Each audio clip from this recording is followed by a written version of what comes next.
તો એ કઈ યોજનાની આપણે વાત કરી હતી ગયા સેશનમાં એ તમારે મને કમેન્ટ કરવાની છે.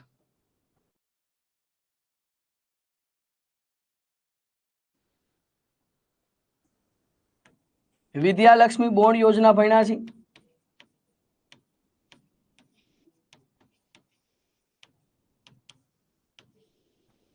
બાળ સખી યોજના ભણ્યા છે? બાળ સખી યોજના, વિદ્યાદીપ યોજના પણ આપણે ભણી ગયા છીએ.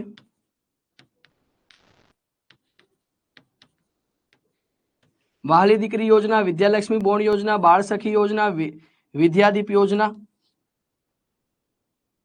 પછી તમને કદાચ ખ્યાલ હશે તો મેં તમને એવું કીધું હતું કે ભાઈ આપણે દીકરીઓ માટે છે બેંકમાં ખાતું ખોલાવીએ છીએ અને મોટા થાય ત્યારે એને વ્યાજ સહિત પૈસા મળે છે. એ કઈ યોજના હતી મને કમેન્ટ કરો તો થોડું આપણે રિવિઝન કરી કેટલાની યાદ છે. બેંકમાં ખાતું ખોલાવ્યું હોય અને અમુક ઉંમર પછી એને પૈસા મળે છે, તો એ કઈ યોજનાની આપણે વાત કરી હતી ગયા સેશનમાં એ તમારે મને કમેન્ટ કરવાની છે. યસ રિદ્ધિબેન, તમારો જવાબ સાચો છે. રિદ્ધિબેન ત્રિવેદી. યસ પારુલબેન પરમાર, તમારો જવાબ એ સાચો છે. સુકન્યા યોજના, શું નામ હતું એનું? સુકન્યા યોજના.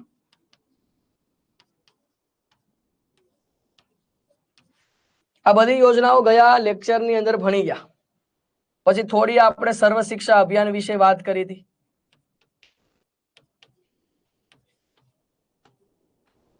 અને સમગ્ર શિક્ષા વિશે પણ ગયા સેશનમાં આપણે વાત કરેલી છે. તો ગયા લેક્ચરમાં આપણે આટલી બાબતો છે કમ્પ્લીટ કરી છે. હવે આજના લેક્ચરની અંદર આપણે આગળ વધવું છે. જો સાહેબ આપણે શિક્ષણની યોજનાઓ ભણવી છે, આપણે બધી જ શિક્ષણની યોજનાઓ તમને ક્લિયર કટ કરાવી છે. એક પણ યસ મકવાણા દક્ષાબેન, મારી બેબી પણ આ યોજના અંતર્ગત એને આ યોજના ચાલુ છે. ચલો સારી વાત છે. તો જો હવે હું તમને એ જણાવી દઉં કે સાહેબ આપણે જે શિક્ષણ સાથે જોડાયેલી યોજનાઓ છે એના પ્રશ્નો એક્ઝામની અંદર પૂછાય છે અને આ યોજનાઓ અહીંયાથી તમને 60 થી વધુ 60+ યોજનાઓ ભણાવવામાં આવશે. એટલે 60 જેટલી યોજનાઓ તમે ભણો છો સાહેબ એની બહાર એક પણ યોજનાનો પ્રશ્ન નહીં પૂછાય. પણ આ બધી યોજના તમારે ક્લિયર કટ ભણવી પડશે, વ્યવસ્થિત સમજવી પડશે. સાહેબ 60++ લખ્યું એટલે આ યોજનાઓ 60 ની ઉપર 70 પણ થઈ જશે, પણ એક પણ યોજના આપણે બાકી રાખીશું નહીં. આ બધી યોજનાઓ શિક્ષણ સાથે જોડાયેલી છે અને શિક્ષણ સાથે જોડાયેલી ન હોય તો પણ બાળકો માટેની યોજના હોય એટલે આપણે ભણવી જરૂરી, કેમ કે આપણે બાળકો સાથે કામ કરવાના છે.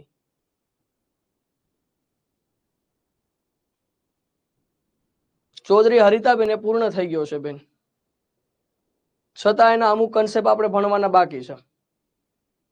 હું તમને હજી આ યોજનાની અંદર અમુક જે આઈસીટી ના ટોપિક છે આ યોજનાની અંદર લઈ દઈશ.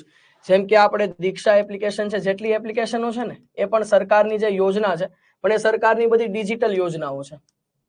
તો એ સરકારની ડિજિટલ યોજનાઓ ખરેખર આઈસીટી નો ટોપિક કહેવાય, પણ એ છે તો સરકારની યોજના જ, પણ આપણે આની અંદર એને કવર કરી લેશું. દીક્ષા એપ્લિકેશન છે, મૂક પ્લેટફોર્મ છે, આવા અમુક જે યોજનાઓની બાબતો છે, નિષ્ઠા એપ્લિકેશન છે, એ પણ આપણે સાથે સાથે કવર કરી જ લેશું. બરાબર. શાળા મિત્ર એપ્લિકેશન, જી શાળા એપ્લિકેશન, તો આ બધા પણ ડિજિટલ યોજનાઓ છે સરકારની, જે ગવર્મેન્ટ માટેની જે અલગ ગવર્મેન્ટની જે અલગ ડિજિટલ એપ્લિકેશન છે, જે ખરેખર આપણા શિક્ષણ માટે યોજના સ્વરૂપે જ કામ કરે છે, પણ એ ડિજિટલ છે. એટલે ખરેખર આમ જોવો તો આઈસીટી ના મુદ્દા સાથે જોડાયેલું છે. બરાબર. પણ મેં તમને કીધું એમ એક પણ વસ્તુ આપણે બાકી રાખીશું નહીં. આ ખરેખર આઈસીટી સાથે જોડાયેલું છે, પણ એ મુદ્દાઓ આપણે કવર કરીશું. પહેલા આપણે આ યોજના 60+ યોજનાઓની સાથે આ ડિજિટલ જે યોજનાઓ છે એટલે કે જે એપ્લિકેશન છે એને પણ ડિટેલમાં ભણીશું. હજુ આટલી નથી, આ સિવાયની ઘણી બધી નવી બાબતો બધું જ કરીશું. ચલો તો હવે એકવાર વિડીયોને મને કન્ફર્મેશન આપી એકવાર કમેન્ટમાં યસ કરી દો. બરાબર. પછી આપણે આગળ વધીએ. આની સિવાય મેં તમને એક છઠ્ઠી યોજના પણ ભણાવેલી છે, કેજીબીવી, કસ્તુરબા ગાંધી બાલિકા વિદ્યાલય. એક કેજીબીવી વિશે પણ ભણ્યા હતા. એકવાર કમેન્ટમાં યસ લખી કન્ફર્મેશન આપી દો, પછી આપણે આગળ વધીશું. સાહેબ મોટા ભાગના વિદ્યાર્થી લાઈવ આવી ગયા છે અને મારે તમને ટોટલ 60 જેટલી યોજનાઓ ભણાવી છે અને બધી યોજનાઓ ડિટેલ સાથે ભણીશું. અને આ બધી યોજનાઓ બાળકોની છે ને, શિક્ષણ સાથે જોડાયેલી છે ને, એટલા માટે આપણે ભણવી જરૂરી છે. જેટલી યોજના બાળકો સાથે જોડાયેલી હોય, જેટલી યોજના શિક્ષણ સાથે જોડાયેલી હોય, બાળકો અને શિક્ષણ સાથે જોડાયેલી યોજનાના પ્રશ્નો આપણી ટેટ ટાટ એક્ઝામમાં પૂછાય જ. આ મગજમાં ફિટ કરી લેજો. બાળકો સાથે અને શિક્ષણ સાથે જોડાયેલી યોજના. ડન. ચલો તો હવે આપણે જે ભણ્યા છીએ આ શિક્ષણની આપણી આ વિદ્યાદીપ યોજના આપણે ભણી ગયા. આ ડિટેલમાં વાત થઈ. વિદ્યાલક્ષ્મી કન્યા કેળવણી એ પણ ભણી ગયા. પછી કસ્તુરબા ગાંધી બાલિકા વિદ્યાલય KGBB પણ ભણી ગયા. પછી સ્પેશિયલ ટ્રેનિંગ પ્રોગ્રામ STP એટલે કે આને કહેવાય શાળા મિત્ર, એટલે કે સોરી આને આપણે કહીએ શાળા મિત્ર એટલે કે બાળ મિત્ર, બાળ સખી યોજના કહેવાય છે. પછી એક આ ભણ્યા નેશનલ ઇન્સેન્ટિવ ટુ ગર્લ્સ યોજના.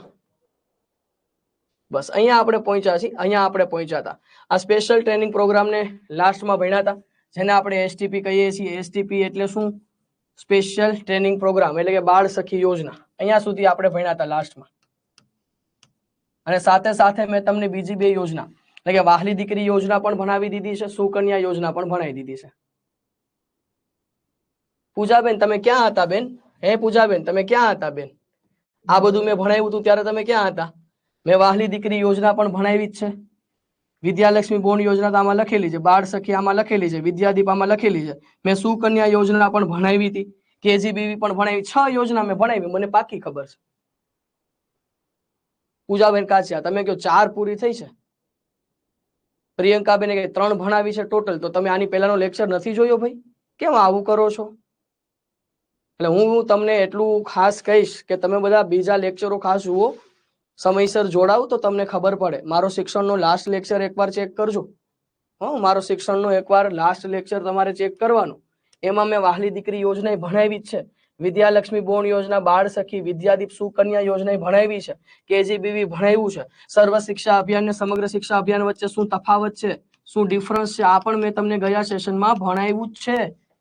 એટલે હું રિક્વેસ્ટ કરી તમે જુઓ એક વખત, બરાબર? પછી તમે કમેન્ટ કરો 3 થઈ 4 થઈ. પેલા તમે રેગ્યુલર રહ્યો, નિયમિત હશો તો તમને બધી વસ્તુની ખબર હશે. ઓલું કેવું થશે કે ભાઈ તમે રેગ્યુલર નહીં હોય તો સ્વાભાવિક છે તમને એવું જ લાગશે કે 4 વસ્તુ ભણ્યા. જો આ PPT માં હોય જ, જો એક આ વિદ્યાદીપ ભણી ગયા 1 થઈ, વિદ્યાલક્ષ્મી કન્યા કેળવણી 2 થઈ, પછી ત્યાર પછી આવશે આ કસ્તુરબા ગાંધી 3 થઈ, અને એક આ STP 4 થઈ. તો વહાલી દીકરી યોજના ભણાવી, સુકન્યા યોજના ભણાવી, એ 2 કોણ ગણશે? એમને ખાલી ભણાવેલી હતી. 4 ને 2 6 થઈ. 6 ને પછી આ સર્વ શિક્ષણ સમગ્ર શિક્ષણની વાત કરી હતી. એટલે એટલું ભણ્યા છે, મને પાકી ખબર છે. હવે નવી જે યોજના ભણવી છે એ છે નેશનલ ઇન્સેન્ટિવ ટુ ગર્લ્સ યોજના. કેવી યોજના ભણવાની છે આજે આપણે? આ આપણી કેટલામી યોજના છે? 7 નંબરની યોજના છે. 6 યોજના ભણી ગયા છીએ આપણે.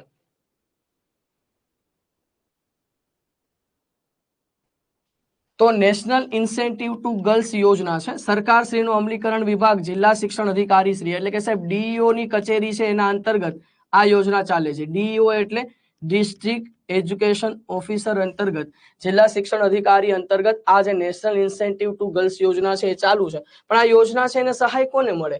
ધોરણ 9 માં જે પ્રવેશ મેળવતી SC કે ST કન્યાઓ છે અને ધોરણ 10 પૂર્ણ કરે ત્યારે એને આ 3000 રૂપિયાની સહાય મળે છે. સમજો ભાઈ, કોને મળે છે સહાય?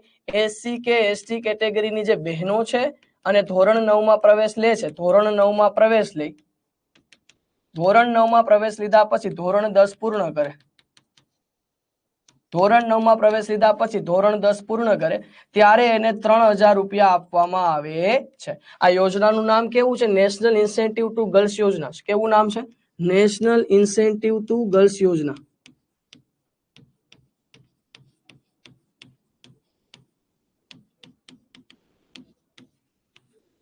કોના અંતર્ગત આ યોજના ચાલે છે? DEO અંતર્ગત, ડિસ્ટ્રિક્ટ એજ્યુકેશન ઓફિસર, જિલ્લા શિક્ષણાધિકારીની કચેરી અંતર્ગત આ યોજના ચાલે છે. અને આ બધી યોજનાઓ આપણી બુકની અંદર નથી. આપણે જે બુક તમને આપી છે મનોવિજ્ઞાન શિક્ષણ વાળી, એ મનોવિજ્ઞાન શિક્ષણની બુકની અંદર શિક્ષણની યોજનાનું ચેપ્ટર છે ખરું, પણ એની અંદર છે અમુક યોજના આપેલી છે, અમુક બાબતો છે એ બુકની અંદર નથી. એટલે વારે વારે આવી કમેન્ટ પ્લીઝ ના કરશો. મેં તમને આની પહેલા ઘણી વખત જણાવી દીધું કે બુકની અંદર 70% કન્ટેન્ટ હોય. આવું મેં ઘણી વખત તમને કીધેલું છે. બાકી 30% કન્ટેન્ટ એવું છે જે આપણે એપ્લિકેશનમાં આપીએ. એટલે કેવું થાય, એપ્લિકેશનમાં તમને 100% મળી જાય. ઓનો નકર એવું થાય કે બુકની અંદર બધા છે વાંચીને તૈયાર કરી નાખે, તો બુક તો બધા ખરીદીને તૈયાર કરી શકે, પણ એપ્લિકેશનમાં કાંઈક નવો ફાયદો તો થવો જોઈએ. એ જે 30% જે એપ્લિકેશનમાં ભણાવવા આવે એ જ ગેમ ચેન્જર હોય છે. આ અમુક યોજના જે અમે તમને ભણાવીએ છીએ એ અમુક યોજના આપણી મનોવિજ્ઞાન શિક્ષણની બુકમાં નથી હોતી. બધી બાબતોમાં એવું છે. તમને જેટલા પુસ્તકો મળ્યા છે ને તમે એ પુસ્તકો ચેક કરજો. હા, વર્ણનાત્મકનું પુસ્તક છે એમાં 100% માહિતી છે. વર્ણનાત્મકના પુસ્તકમાં 100% માહિતી છે. પદ્ધતિશાસ્ત્રના પુસ્તકમાં 70% માહિતી જ છે. વધારે ભણવું હોય તો તમારે એપ્લિકેશનમાં બધા લેક્ચર જોવા પડે. એક વર્ણનાત્મકનું પુસ્તક એવું છે ગુજરાતી વર્ણનાત્મકનું કે જેમાં 100% માહિતી છે. બાકી જેટલા પુસ્તકો છે બધા પુસ્તકમાં 70 થી 75% કન્ટેન્ટ જ છે. બાકી 25-30% કન્ટેન્ટ આપણે બુકમાં નથી મૂક્યું. એ કન્ટેન્ટ આપણે એપ્લિકેશનમાં એટલે રાખીએ કે તમે એપ્લિકેશન યુઝર છો, કાંઈક તો ફાયદો થવો જોઈએ ને. નકર તો કેવું છે કે ભાઈ બધા લોકો છે પુસ્તક જ ખરીદીને જાતે વાંચી લે, બરાબર. અને જે લોકોએ બુક નથી લીધી એને શું થાય? તો જે લોકોએ વિથ બુક એડમિશન લીધું છે એને સારું છે, પણ જેને વિધાઉટ બુક એડમિશન લીધું છે એને બુક જ નથી લીધેલી એને, તો એને બધા લેક્ચર જોવાના છે. એમાં ઓટોમેટિક બધું કવર થઈ જશે. ડન. ચલો હવે આગળ વધીશું સાહેબ. આ યોજના તમને ક્લિયર થઈ હશે. જો આપણે છે ને શિક્ષણની અંદર હવે બહુ વધારે ટોપિક બાકી નથી રહ્યા. એક શિક્ષણની અંદર આપણે યોજનાઓ બાકી રહી છે, એક શિક્ષણની અંદર આપણે શિક્ષણ વિશેષ બાકી રહ્યું છે, જેમાં પૂરા નામ આવી જશે, ઘણી બધી બાબતો આવી જશે. પછી શિક્ષણનું કરંટ આપણે ભણીશું.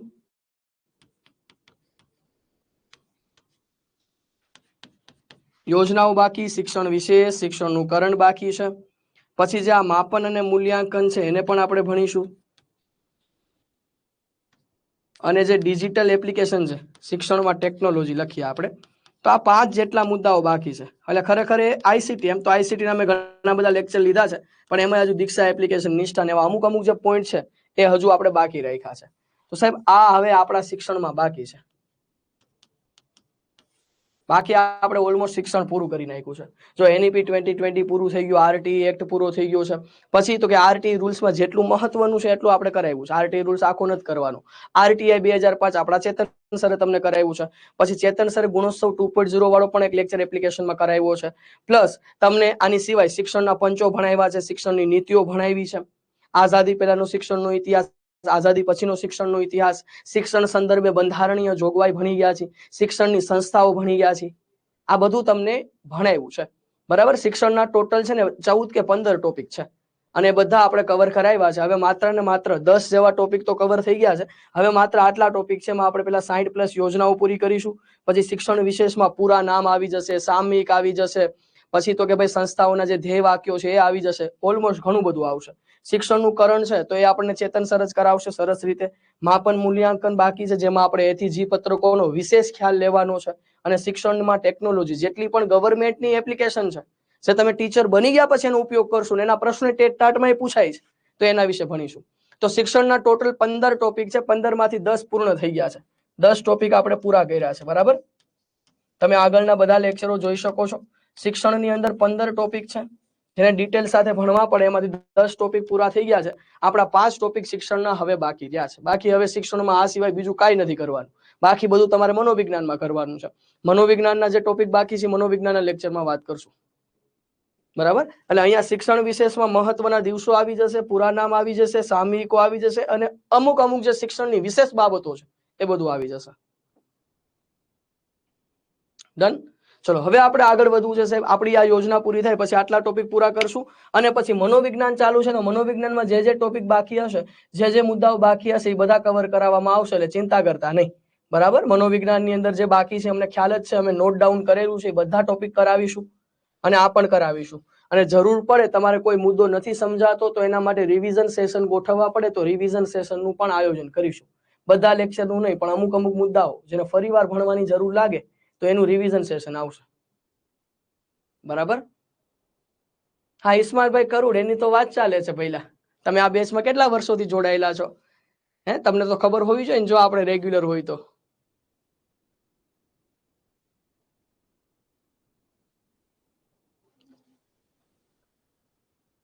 ચલો તો હવે આપણે ભણવા તરફ આગળ વધીએ. આજની પહેલી યોજના આપણે ભણી ગયા. ટોટલ આપણે કેટલી યોજના ભણ્યા છે? 6 ભણી ગયા છીએ.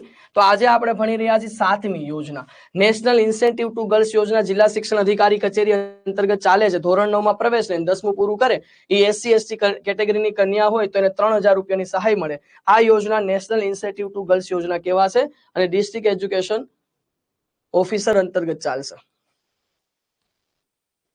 પછી યોજનાનું નામ, બીજી એક યોજના છે જેને કહેવાય ટ્રાન્સપોર્ટેશન ફેસિલિટી. ટ્રાન્સપોર્ટેશન ફેસિલિટી તરીકે ઓળખવામાં આવે છે.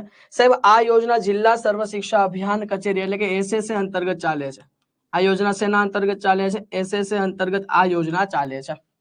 તો ટ્રાન્સપોર્ટેશન ફેસિલિટી એટલે શું? તમે આ ચિત્ર જોઈને તમને શું દેખાય છે?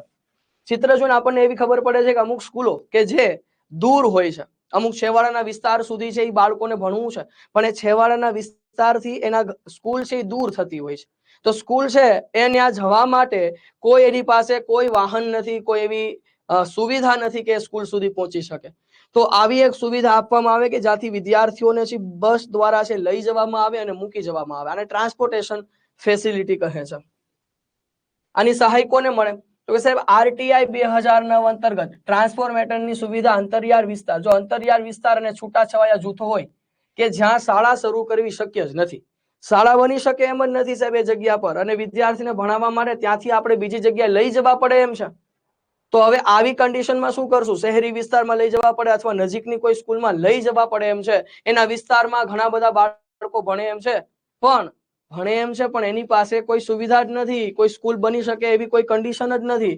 તો પછી સાહેબ શાળા શરૂ કરવી શક્ય ન હોય તો શહેરી વિસ્તાર અને વંચિત જૂથના બાળકો, ખાસ કરીને અનાથ બાળકો માટે શાળા શરૂ કરી ના શકાય ત્યારે એવા વિસ્તાર માટે આ યોજના. જો શહેરી વિસ્તાર હોય કે વંચિત જૂથના બાળકો હોય, ખાસ કરીને અનાથ બાળકો પણ હોય, સાહેબ બધા બાળકોની વાત થઈ ગઈ. શહેરી વિસ્તાર પણ હોઈ શકે જ્યાં શાળા શરૂ કરવી શક્ય નથી, બરાબર. અમુક શહેરના વિસ્તારે હોય, અમુક ગામડાના વિસ્તારે હોય, અમુક વંચિત જૂથના બાળકો પણ હોય, અમુક અનાથ બાળકો પણ હોય કે જ્યાં શાળા શરૂ કરી ના શકાય તેવો વિસ્તાર હોય. તો હવે એવી સ્કૂલ માટે આ બસની સુવિધા આપવી એને પરિવહન સુવિધા કહે છે. આ સુવિધાને ગુજરાતીમાં આપણે પરિવહન સુવિધા પણ કહીએ. બસ પરિવહન ઇંગ્લિશમાં તમે શું કહો? ટ્રાન્સપોર્ટેશન સુવિધા એટલે ફેસિલિટી. ટ્રાન્સપોર્ટેશન ફેસિલિટી એટલે પરિવહન સુવિધા. સાહેબ એમાં શું મળે? તો કે પ્રાથમિક શાળાનું અંતર 1.5 કિલોમીટરથી વધુ, ઉચ્ચ પ્રાથમિક શાળાનું અંતર 3.5 કિલોમીટરથી વધુ. જો આટલું હોય તો પછી ધોરણ 1 થી 5 ની શાળા હોય પરંતુ ધોરણ 6 થી 8 ની શાળાનું અંતર વધુ હોય તેવા વિસ્તારના વર્ગના બાળકોને લાભ આપવાનો રહે. સાહેબ લાભ કોને મળે? જો પ્રાથમિક શાળાનું અંતર કેટલું? ખરેખર આમ અંતર હોવું જોઈએ કેટલું? ખરેખર આપણે તમે RT એક્ટ ભણ્યા છો, મેં તમને RT એક્ટ છે એનો લેક્ચર ભણાવ્યો છે, તો તમને યાદ હશે RT એક્ટ 2009 અંતર્ગત એવું કહે છે કે શાળાનું અંતર કેટલું હોવું જોઈએ. જો ધોરણ 1 થી 5 ની શાળા છે અને યાદ રાખવાની મેં ટ્રીક શીખવાડી, ચલો કમેન્ટ કરો તો શું આવશે? મેં તમને ટ્રીક શીખવાડેલી છે. શાળાનું ખરેખર અંતર કેટલું હોવું જોઈએ આવી મેં તમને ટ્રીક આની પહેલા RT ના લેક્ચરમાં સમજાવી છે. ખૂબ સરસ. ચલો બધા કમેન્ટ કરવા માંડ્યા. વાહ ભાઈ વાહ, હોશિયાર છો પણ. યસ, વાહ ભાઈ વાહ, બધાને યાદ છે.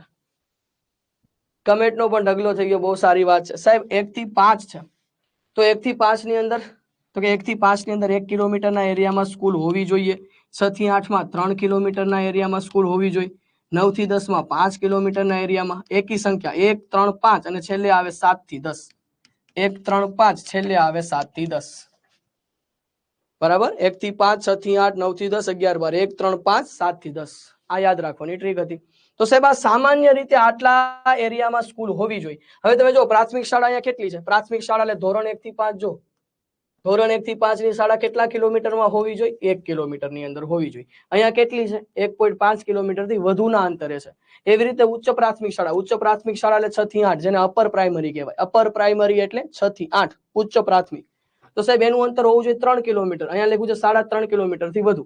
એટલે ટૂંકમાં આ સામાન્ય અંતર છે, આટલું હોવું જોઈએ. જો એની જગ્યાએ પ્રાથમિક શાળા એટલે 1 થી 5 નું અંતર 1.5 થી વધુ હોય અને ધોરણ 6 થી 8 એટલે અપર પ્રાઇમરીનું 3.5 કિલોમીટરથી વધુ હોય તો સાહેબ એવી કન્ડિશનમાં 1 થી 5 ની શાળા કે 6 થી 8 ની શાળાનું અંતર જો વધુ છે તો એવા વિસ્તારના વર્ગના બાળકોને આ લાભ આપવાનો હોય છે. શું લાભ આપવાનો હોય છે? પરિવહન સુવિધા, ટ્રાન્સપોર્ટેશનની સુવિધા મળે. એટલે કે એમાં બાળકોને છે એના ઘરેથી બસ લઈ જાય છે અને જે તે જગ્યા પર જે સ્કૂલ નજીક હોય એ સ્કૂલ પર એને મૂકવામાં આવે છે. શું છે તો એ લખ્યું છે જુઓ. બરાબર સાહેબ, આ પરિવહન સુવિધા કહેવાય. કોને સુવિધા મળે તમે જોઈ લીધું, બસ દ્વારા એને લઈ જવાય છે અને મૂકી પણ દેવામાં આવે છે. હવે અહીંયા બાળકો છે, મોટા બાળકોના ફોટોગ્રાફ છે.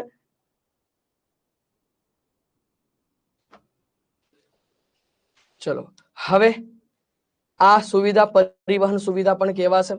હવે જો ત્યાર પછી ખૂબ મહત્વનો ટોપિક કહી શકાય, national Institute of Open schooling. સાહેબ આ national Institute of Open schooling છે એની જે બ્રાન્ચ છે એ ગુજરાતમાં ગાંધીનગરની અંદર આવેલી છે. હું દરરોજ ઘરે જતો હોય ત્યારે આ ગાંધીનગરમાં જે NIOS છે ને એ જે બ્રાન્ચ જે જગ્યાએ છે ત્યાંથી જ મારે રસ્તો છે ઘરે જવા માટેનો. તો આ Gandhinagar national Institute of Open schooling છે, જેને રાષ્ટ્રીય મુક્ત વિદ્યાલય શિક્ષા સંસ્થા કહેવાય. સાહેબ આ એક પ્રકારની દૂરવર્તી શિક્ષણની સુવિધા છે. શેની સુવિધા છે? દૂરવર્તી શિક્ષણ. દૂરવર્તી શિક્ષણ જેને તમે ડિસ્ટન્સ એજ્યુકેશન તરીકે ઓળખો છો, જેને શું કહેવાય? ડિસ્ટન્સ એજ્યુકેશન તરીકે ઓળખવામાં આવે છે. સાહેબ દૂરવર્તી શિક્ષણ છે ડિસ્ટન્સ એજ્યુકેશન તરીકે ઓળખાય છે. માનવ સંસાધન વિકાસ વિભાગ અંતર્ગત ચાલે છે. માનવ સંસાધન વિકાસ વિભાગ અંતર્ગત ભારત સરકારની અંતર્ગત આ યોજના ચાલુ છે. અને સાહેબ ડિસ્ટન્સ એજ્યુકેશન છે એની માહિતી બીજી રાષ્ટ્રીય શિક્ષણ નીતિ આપેલી છે. બીજી રાષ્ટ્રીય શિક્ષણ નીતિ ક્યારે આવી હતી? 1986માં. અને 1986 ની આ નીતિ રાજીવ ગાંધીના સમયમાં આવેલી છે. તો રાજીવ ગાંધીના સમયમાં આવેલી 1986 ની નીતિએ ભલામણ કરેલી છે. એટલે કે બીજી નીતિની ભલામણથી આ ડિસ્ટન્સ એજ્યુકેશન બનાવવામાં આવ્યું.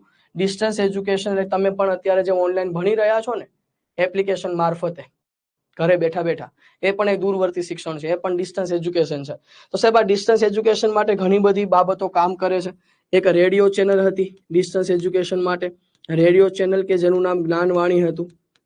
એવી રીતે એક ટીવી ચેનલ હતી જેને આપણે જ્ઞાન દર્શનથી ઓળખીએ છીએ.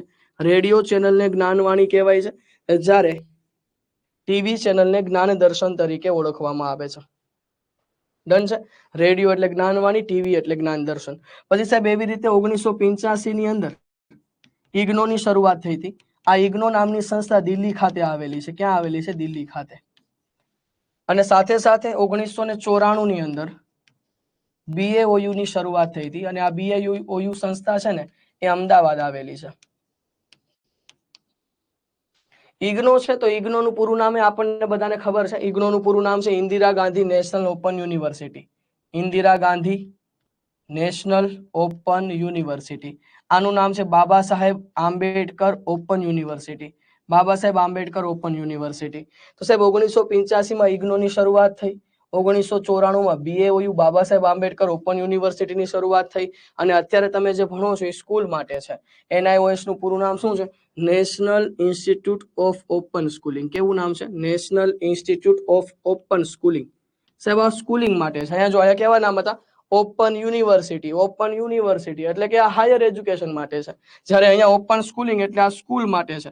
ટૂંકમાં જેની અંદર ઓપન અધ્યયનની વાત લખેલી દેખાય એટલે આ દૂરવર્તી શિક્ષણ છે. અત્યારે તમે બધા જે એપ્લિકેશનમાં ભણો છો અથવા યુટ્યુબ ઉપર ભણતા હશો તો આ બધી ડિસ્ટન્સ એજ્યુકેશન છે, આ બધું દૂરવર્તી શિક્ષણ છે. અને દૂરવર્તી શિક્ષણની ભલામણ છે બીજી રાષ્ટ્રીય શિક્ષણ નીતિએ કરી છે.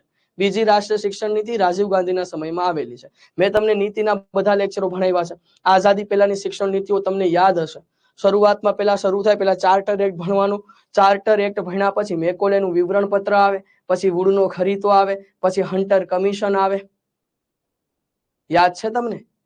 પછી આગળ યશપાલ સમિતિ આવે, ઈશ્વરભાઈ પટેલ સમિતિ આવે, પછી આઝાદી પહેલાનો બધો આખો ઇતિહાસ સેડલર પંચ ને, આઝાદી પછી છે રાધાકૃષ્ણ પંચ ને, પછી માધ્યમિક મુદલિયાર શિક્ષણ પંચ ને, કોઠારી પંચ ને, ઈશ્વરભાઈ પટેલ સમિતિ ને, આ બધું આપણે કરાવ્યું છે દોસ્તો.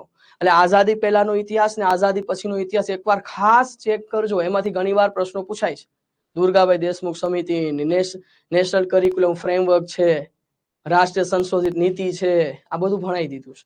અને NEP 2020 તો એ ખાસ વાંચતા રહેજો, રિવિઝન કરતા રહેજો. બાકી તો કેવું થાય કે આપણા ટોપિક જેમ જેમ પૂરા થતા જાય પાછળના ટોપિક તમને બધાને ભૂલાતા જશે.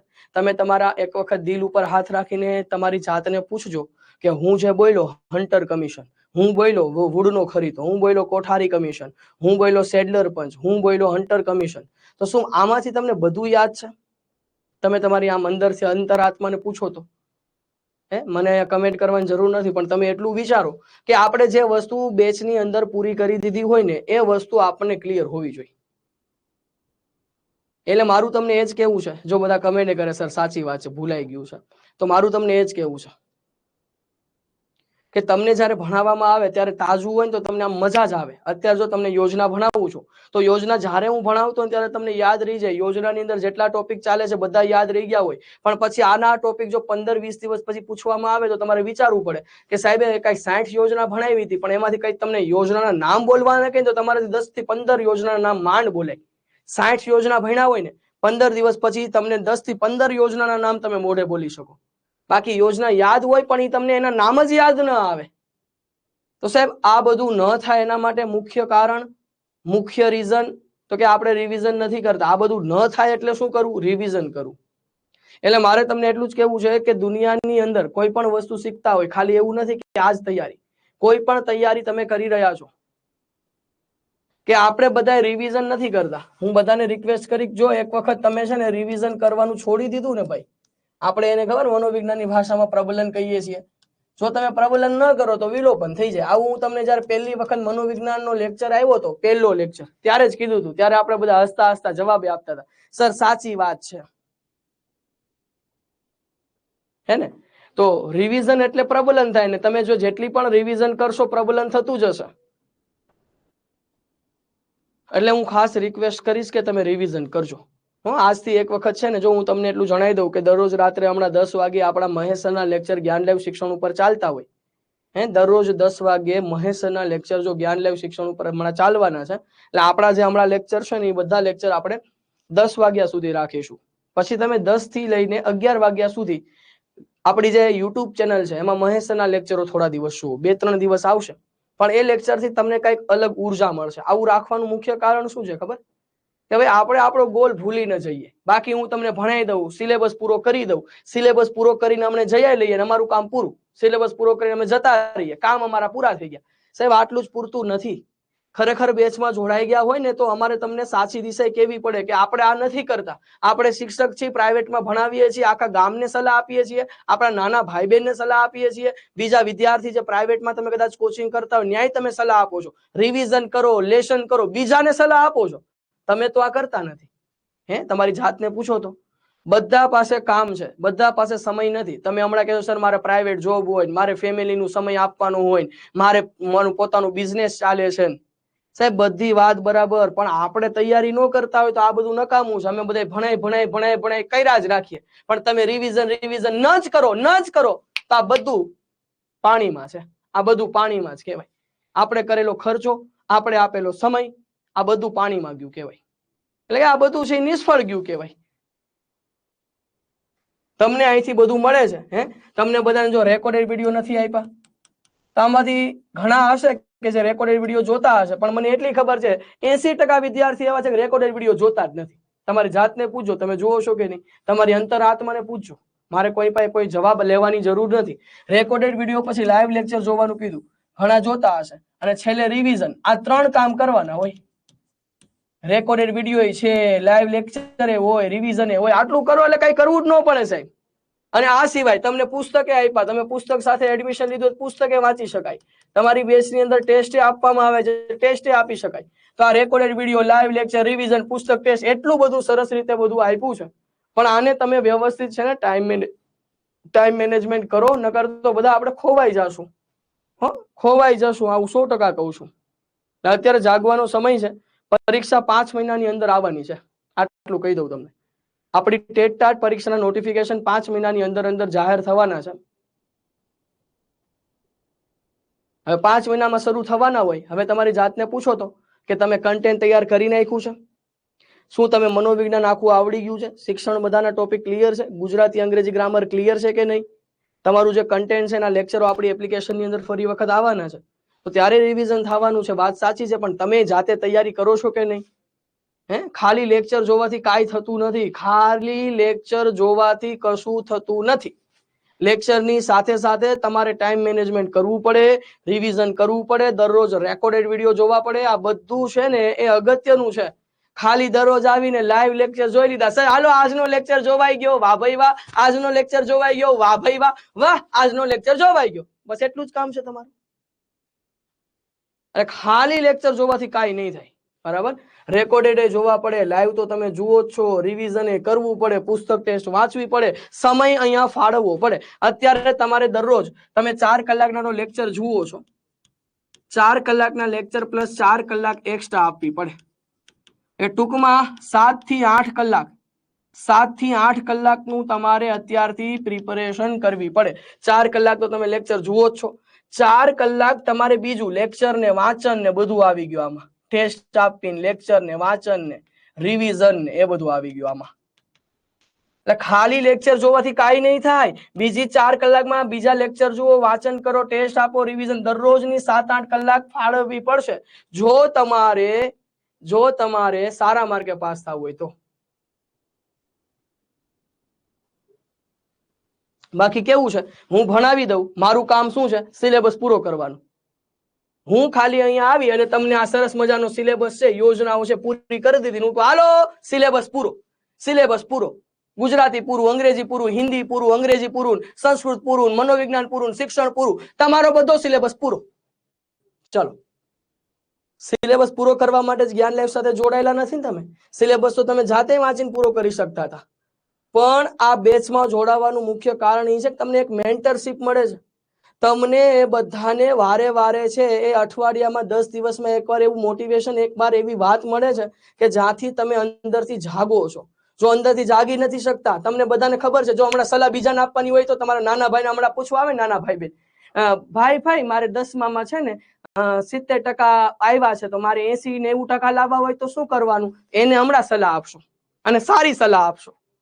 નાની બેન આવે, એ બેન દીદી મને છે ને આટલું વસ્તુ છે, એમાં મારે કચાશ છે, તો હું કેમ કરું, મને થોડું હેલ્પ કરો. હમણાં એને હેલ્પ કરીને એને સારું કરશે. પણ આપણે બધા છે જે વસ્તુ કરવાની હોય આપણે એ નથી કરતા. દુનિયાને સલાહ આપવામાં હોશિયાર છે, બીજા વિદ્યાર્થીને સલાહ આપવામાં હોશિયાર છે, નાના ભાઈ બહેનને સલાહ આપવામાં હોશિયાર છે. આપણે કરવું હોય ત્યારે બધું કઈ કરી નથી શકતા.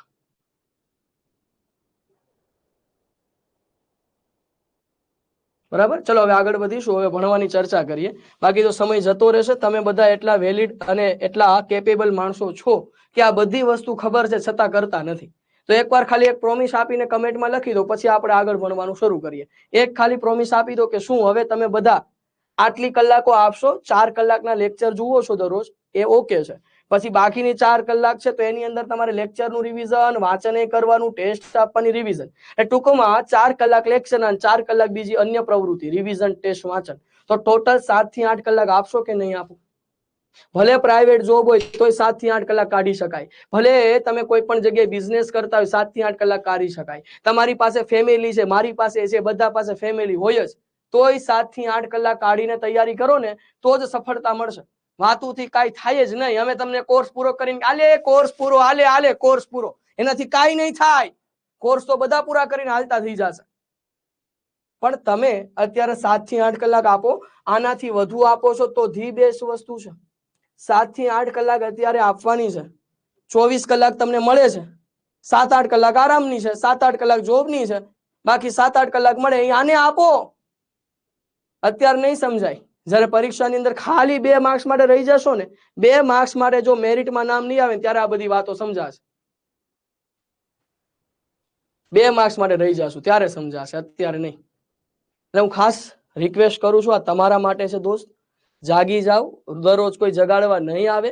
અરમાન સર કે આપણા ઘરે આવીને જગાડવાના નથી, જાતે જ જાગવું પડશે. દુનિયાને સલાહ આપનારા શિક્ષકો, તમે પોતે તમારી જાતને બેસ્ટ સાબિત કરજો. હા, ચલો આગળ વધીએ. તો સાહેબ અહીંયા વાત હતી NIOS ની. NIOS છે National Institute of Open schooling, ગાંધીનગરમાં આવેલું છે. દૂરવર્તી શિક્ષણ કહેવાય, ડિસ્ટન્સ એજ્યુકેશન છે. 1985માં ઇગ્નોની શરૂઆત થઈ, Indira Gandhi National Open university સાથે. 1994, જો બધાએ પ્રોમિસ આપી છો, બધા અત્યારે પ્રોમિસ આપો છો. હા કૃપાલીબેન આવશે.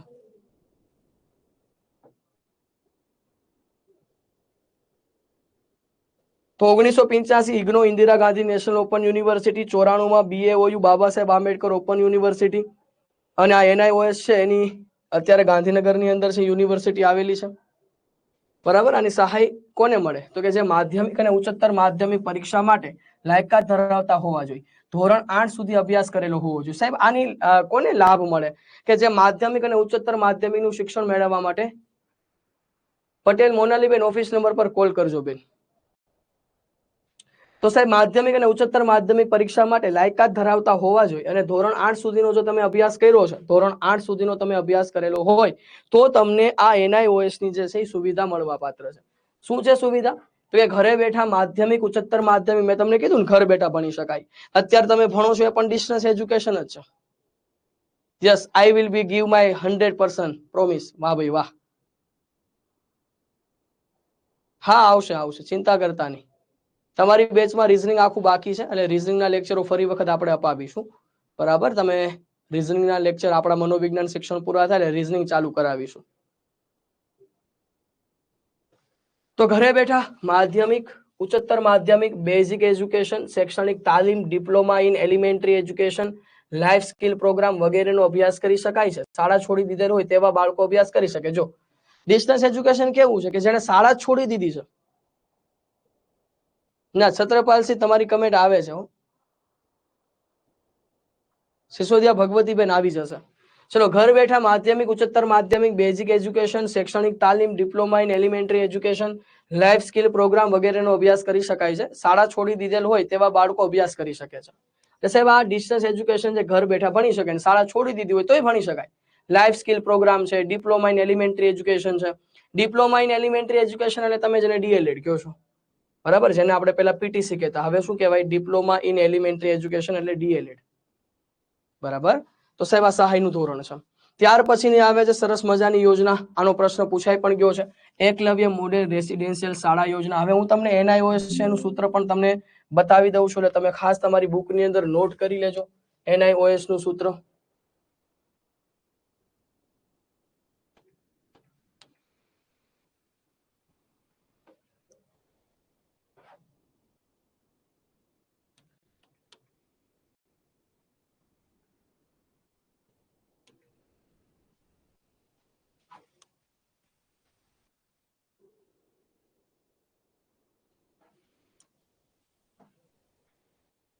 National Institute of Open schooling છે.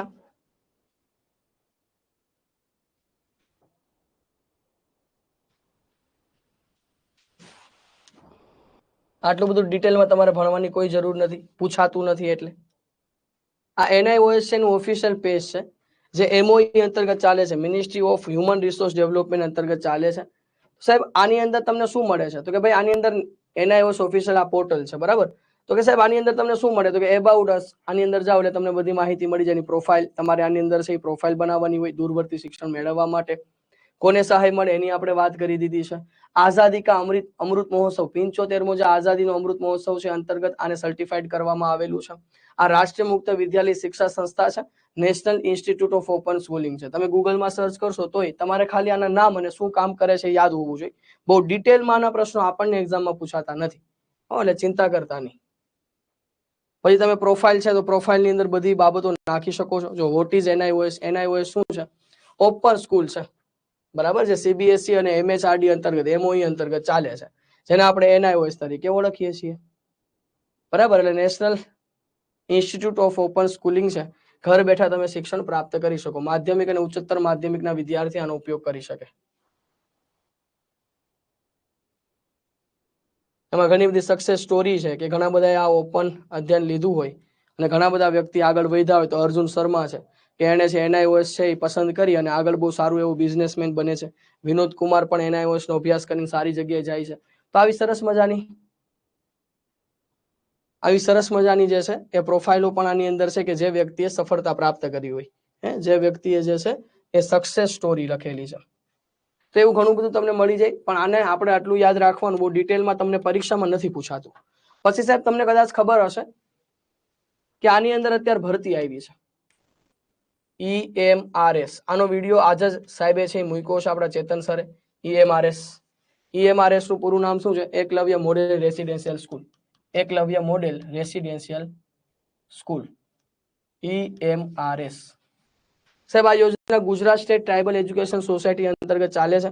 સાહેબ આ યોજનામાં કેવું છે કે જો તમે બીએડ કરેલું હોય તો તમે આની અંદર છે એ ફોર્મ ભરી શકો. હજુ ફોર્મ ભરાવાનું ચાલુ નથી થયું, પણ નાણાં વિભાગ દ્વારા આ જે ભરતી છે એને મંજૂરી મળી ગઈ છે.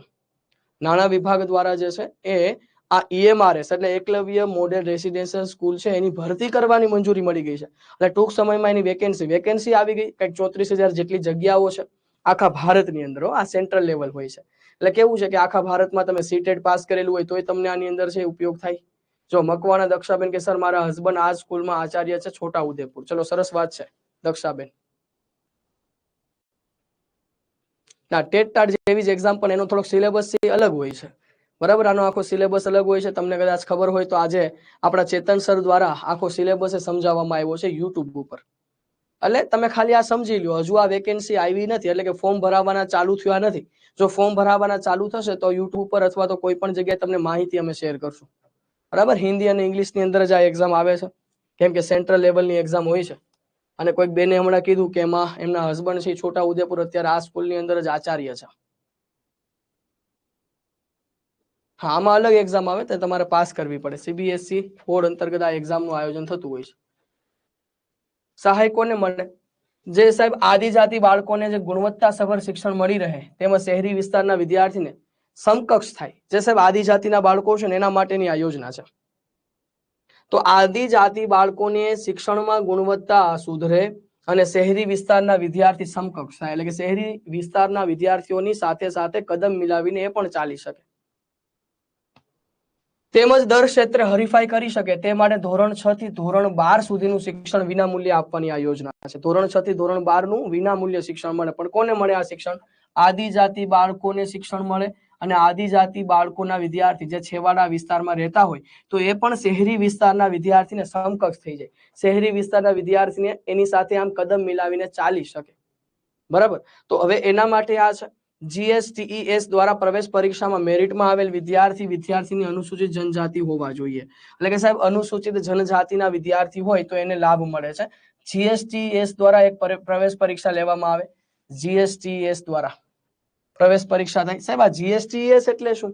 તો અહીંયા આપણે લખ્યું છે ને, જો આ Gujarat State Tribal Education society GSTES Gujarat State Tribal Education society દ્વારા પરીક્ષાનું આયોજન થાય GSTES દ્વારા. બરાબર, તો એના દ્વારા જે પરીક્ષા લેવાય છે એ પરીક્ષાની અંદર જો પાસ થાવ છો તો તમને આ લાભ મળવા પાત્ર છે. હા, રહેવા જમવાની બધી સુવિધા મળે. જો શું મળે લખ્યું છે એ બાળકની ઉંમર છે વધુમાં વધુ 13 વર્ષની હોવી જોઈએ.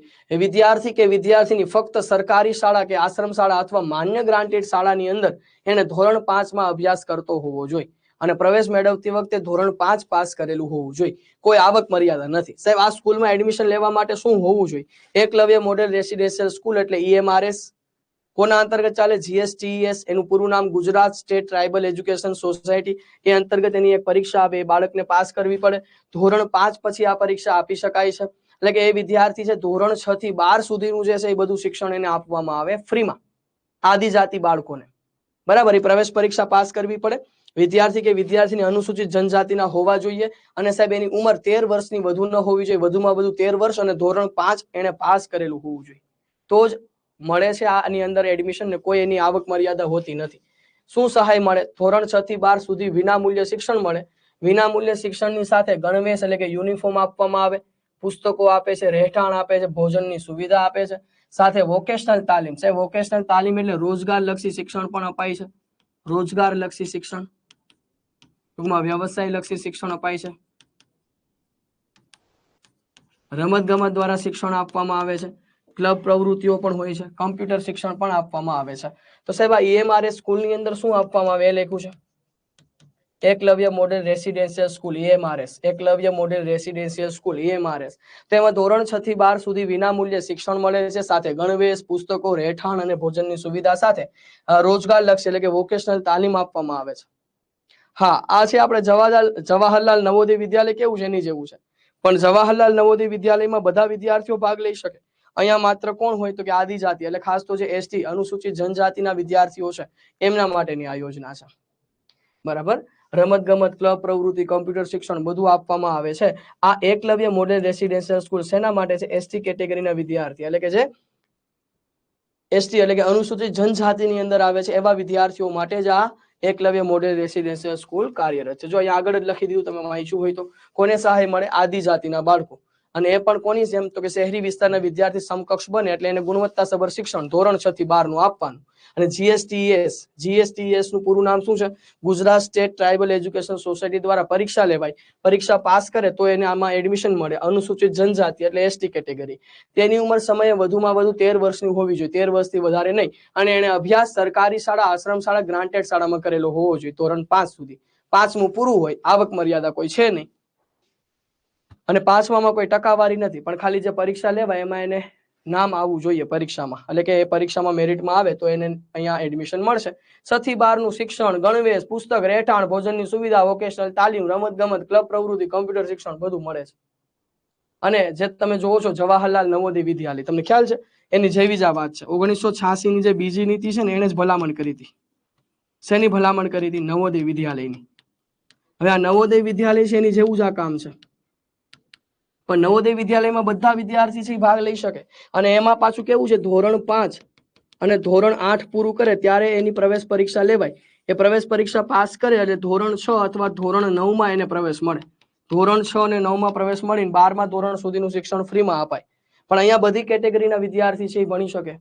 જ્યારે અહીંયા એસટી કેટેગરીના વિદ્યાર્થી, અનુસૂચિત જનજાતિના વિદ્યાર્થી માટે છે.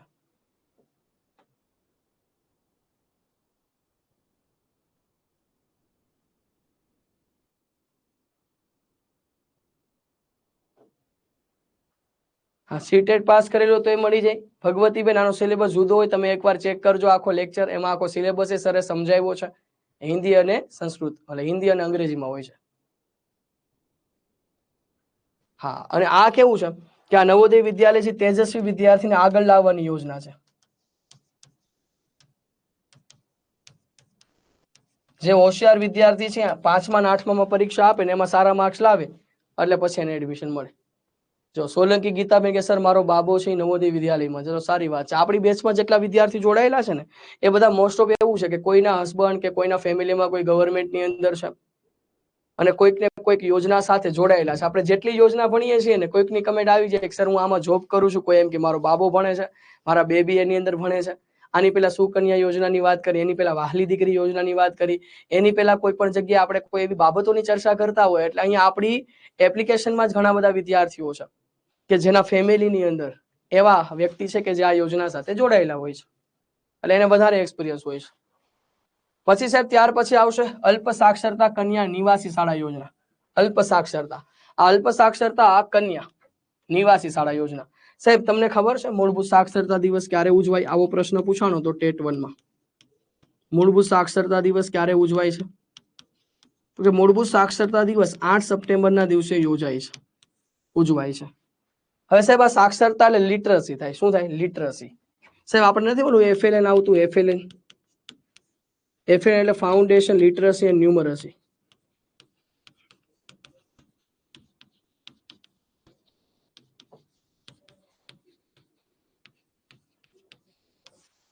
તો ફાઉન્ડેશન લિટરસી એન્ડ ન્યુમરસી નું ગુજરાતી શું થાય ખબર? ફાઉન્ડેશન એટલે મૂળભૂત, લિટરસી એટલે સાક્ષરતા, ન્યુમરસી એટલે સંખ્યા જ્ઞાન.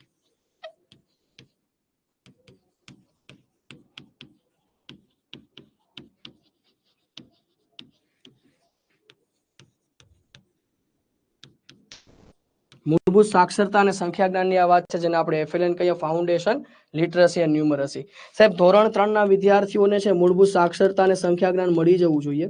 અને સાહેબ આમાં કેવું છે, રાજ્ય દ્વારા યોજના છે એનું પ્લાનિંગ થશે. રાજ્ય દ્વારા યોજનાનું પ્લાનિંગ 2025માં થશે અને આ યોજના લાગુ પડશે 2026-27માં. આ ખાસ નોટ કરજો, બરાબર. રાજ્ય દ્વારા જે છે એનું આખું પ્લાનિંગ કરવામાં આવશે. રાજ્યો દ્વારા પ્લાનિંગ કરવામાં આવશે. મૂળભૂત સાક્ષરતા અને સંખ્યા જ્ઞાન ધોરણ 3 ના વિદ્યાર્થીને મળી જવું જોઈએ.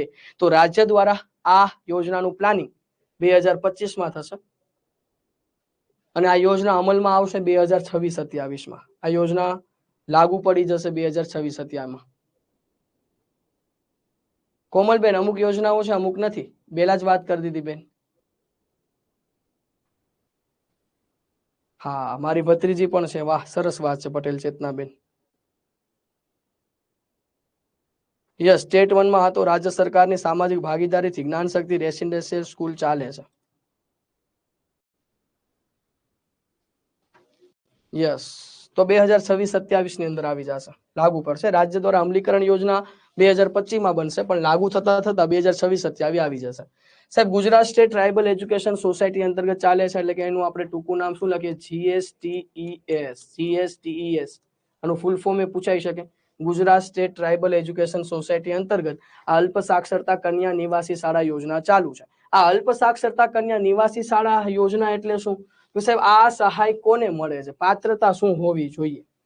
તો કે આદિજાતિની બાળાઓ એટલે કે જે એસટી કેટેગરીમાં આવે છે એવી દીકરીઓને ગુણવત્તાસભર શિક્ષણ મળી રહે તે હેતુથી આદિજાતિ વિસ્તારમાં જે ઓછી સાક્ષરતા ધરાવતા તાલુકા, સાહેબ ઓછી સાક્ષરતા એટલે ત્યાં ઓછી દીકરીઓ ભણેલી છે, ઓછી દીકરીઓ ભણેલી છે એટલે કે સાહેબ જ્યાં ઓછી સાક્ષરતા છે એવા તાલુકામાં આદિજાતિ કન્યાઓનું શિક્ષણ સ્તર ઊંચું લાવવા આ કન્યા નિવાસી શાળા યોજના જાહેર કરવામાં આવેલી છે. કન્યા નિવાસી શાળા યોજના શું કામ જાહેર કરી ભાઈ? તો કે સાહેબ જે એસટી કેટેગરીની જે દીકરીઓ છે, કન્યાઓ છે, અને એવા તાલુકા કે જ્યાં ઓછી સાક્ષરતા છે, એટલે કે દીકરીઓને ભણાવતા જ નથી, દીકરીને નહીં ભણવાનું ભાઈ, દીકરીને નહીં ભણવાનું, આવા અમુક તાલુકા છે. એટલે ઓછી સાક્ષરતા છે એના માટે જ એસટી કેટેગરીની બહેનો માટે, આદિજાતિની બાળાઓ માટે ગુણવત્તાસભર શિક્ષણ મળે અને આદિજાતિ વિસ્તારમાં ઓછી સાક્ષરતા ધરાવતા જે તાલુકાઓ છે એમાં સાહેબ આ કન્યાઓના શિક્ષણ સ્તરને ઊંચું લાવવા આ કન્યા નિવાસી શાળા શરૂ થઈ. આ યોજના દ્વારા નક્કી કરેલ જિલ્લાઓમાં ઓછી સાક્ષરતા ધરાવતા તાલુકાઓમાં વસવાટ કરતી આદિજાતિ કન્યાઓનું શાળામાં 100% પ્રવેશ કરાવવામાં આવે છે. સાહેબ એવા વિસ્તાર કે જ્યાં ઓછી સાક્ષરતા છે, દીકરીઓ ઓછી ભણેલી છે, એ ઓછી ભણેલી દીકરીઓ છે તેવા તાલુકાની અંદર વસવાટ કરતી આદિજાતિ કન્યાઓ છે એને 100% પ્રવેશ આપી સાક્ષરતા દર ઊંચો લાવવાનો છે. ડ્રોપ આઉટ અટકાવી કન્યાઓનો અભ્યાસ પૂર્ણ કરવાનો છે. સાહેબ તમને ખબર છે દીકરીઓ છે ડ્રોપ આઉટ ઘણી થઈ જાય, એને એમ થાય કે ભાઈ આપણે ભણી શું કરવાનું, અને અમુક આદિજાતિ બાળાઓ છે એને તો એમ જ કહે કે ભાઈ તમારે હવે ભણીને કરવાનું છે શું? તમારા લગ્ન થઈ જવાના છે, તમારે ઘરનું કામ જ કરવાનું છે, કોઈ નોકરી નથી કરવાની. એટલે એવી માન્યતાઓના કારણે દીકરીઓ ડ્રોપ આઉટ એટલે કે ભણતી જ નથી. પણ હવે દીકરીઓના શિક્ષણને પ્રોત્સાહન આપવા માટે સરકાર ઘણી બધી યોજના લાવે છે. કન્યા કેળવણી યોજના છે, પછી આવી તો કે વહાલી દીકરી યોજના, વિદ્યાલક્ષ્મી બોન્ડ યોજના. એમ અહીંયા આદિજાતિની દીકરીઓ માટે પણ એ દીકરીઓને ન ભણાવે તો એની જગ્યાએ કન્યા નિવાસી શાળા, એ જે વિસ્તારમાં રહેતી હોય ને એ વિસ્તારમાં નિવાસી શાળા બનાવવામાં આવે. કોને મળે લાભ? આદિજાતિ બાળાઓને ગુણવત્તાસભર શિક્ષણ આપવા, અને જે જગ્યાએ જે તાલુકામાં જે જિલ્લામાં ઓછી સાક્ષરતા છે, તાલુકા અને જિલ્લામાં ઓછી સાક્ષરતા છે એવી જગ્યાએ 100% કન્યાઓને પ્રવેશ આપવો, એ પણ આદિજાતિ કન્યાઓ હોવી જોઈએ. 100% પ્રવેશ આપી સાક્ષરતા દર ઊંચો લાવવો છે, ડ્રોપ આઉટ અટકાવવું છે, કન્યાઓના અભ્યાસને પૂર્ણ કરાવવાનો પ્રયાસ છે. અલ્પ સાક્ષર કન્યા નિવાસી શાળા યોજનાનો અમલ 25% વધુ આદિજાતિ વસ્તી ધરાવતા જિલ્લાઓમાં, જેમાં સ્ત્રી સાક્ષરતાનું પ્રમાણ 35% કે તેથી ઓછું હોય. સાહેબ જો આ યાદ રાખીએ, સાહેબ આ યોજનાનો અમલ 25% વધુ આદિજાતિ વસ્તી ધરાવતા જિલ્લામાં થાય છે. 25% વધુ. એવો જિલ્લો સાહેબ, એવો જિલ્લો કે જ્યાં છે ને 25% વધુ આદિજાતિ વસતા હોય, આદિજાતિ સમાજના લોકોની વસ્તી હોય. એવો જિલ્લો કે જ્યાં 25% વધુ આદિજાતિ વસ્તી હોય, એ આદિજાતિ વસ્તીમાં પણ 35% વધુ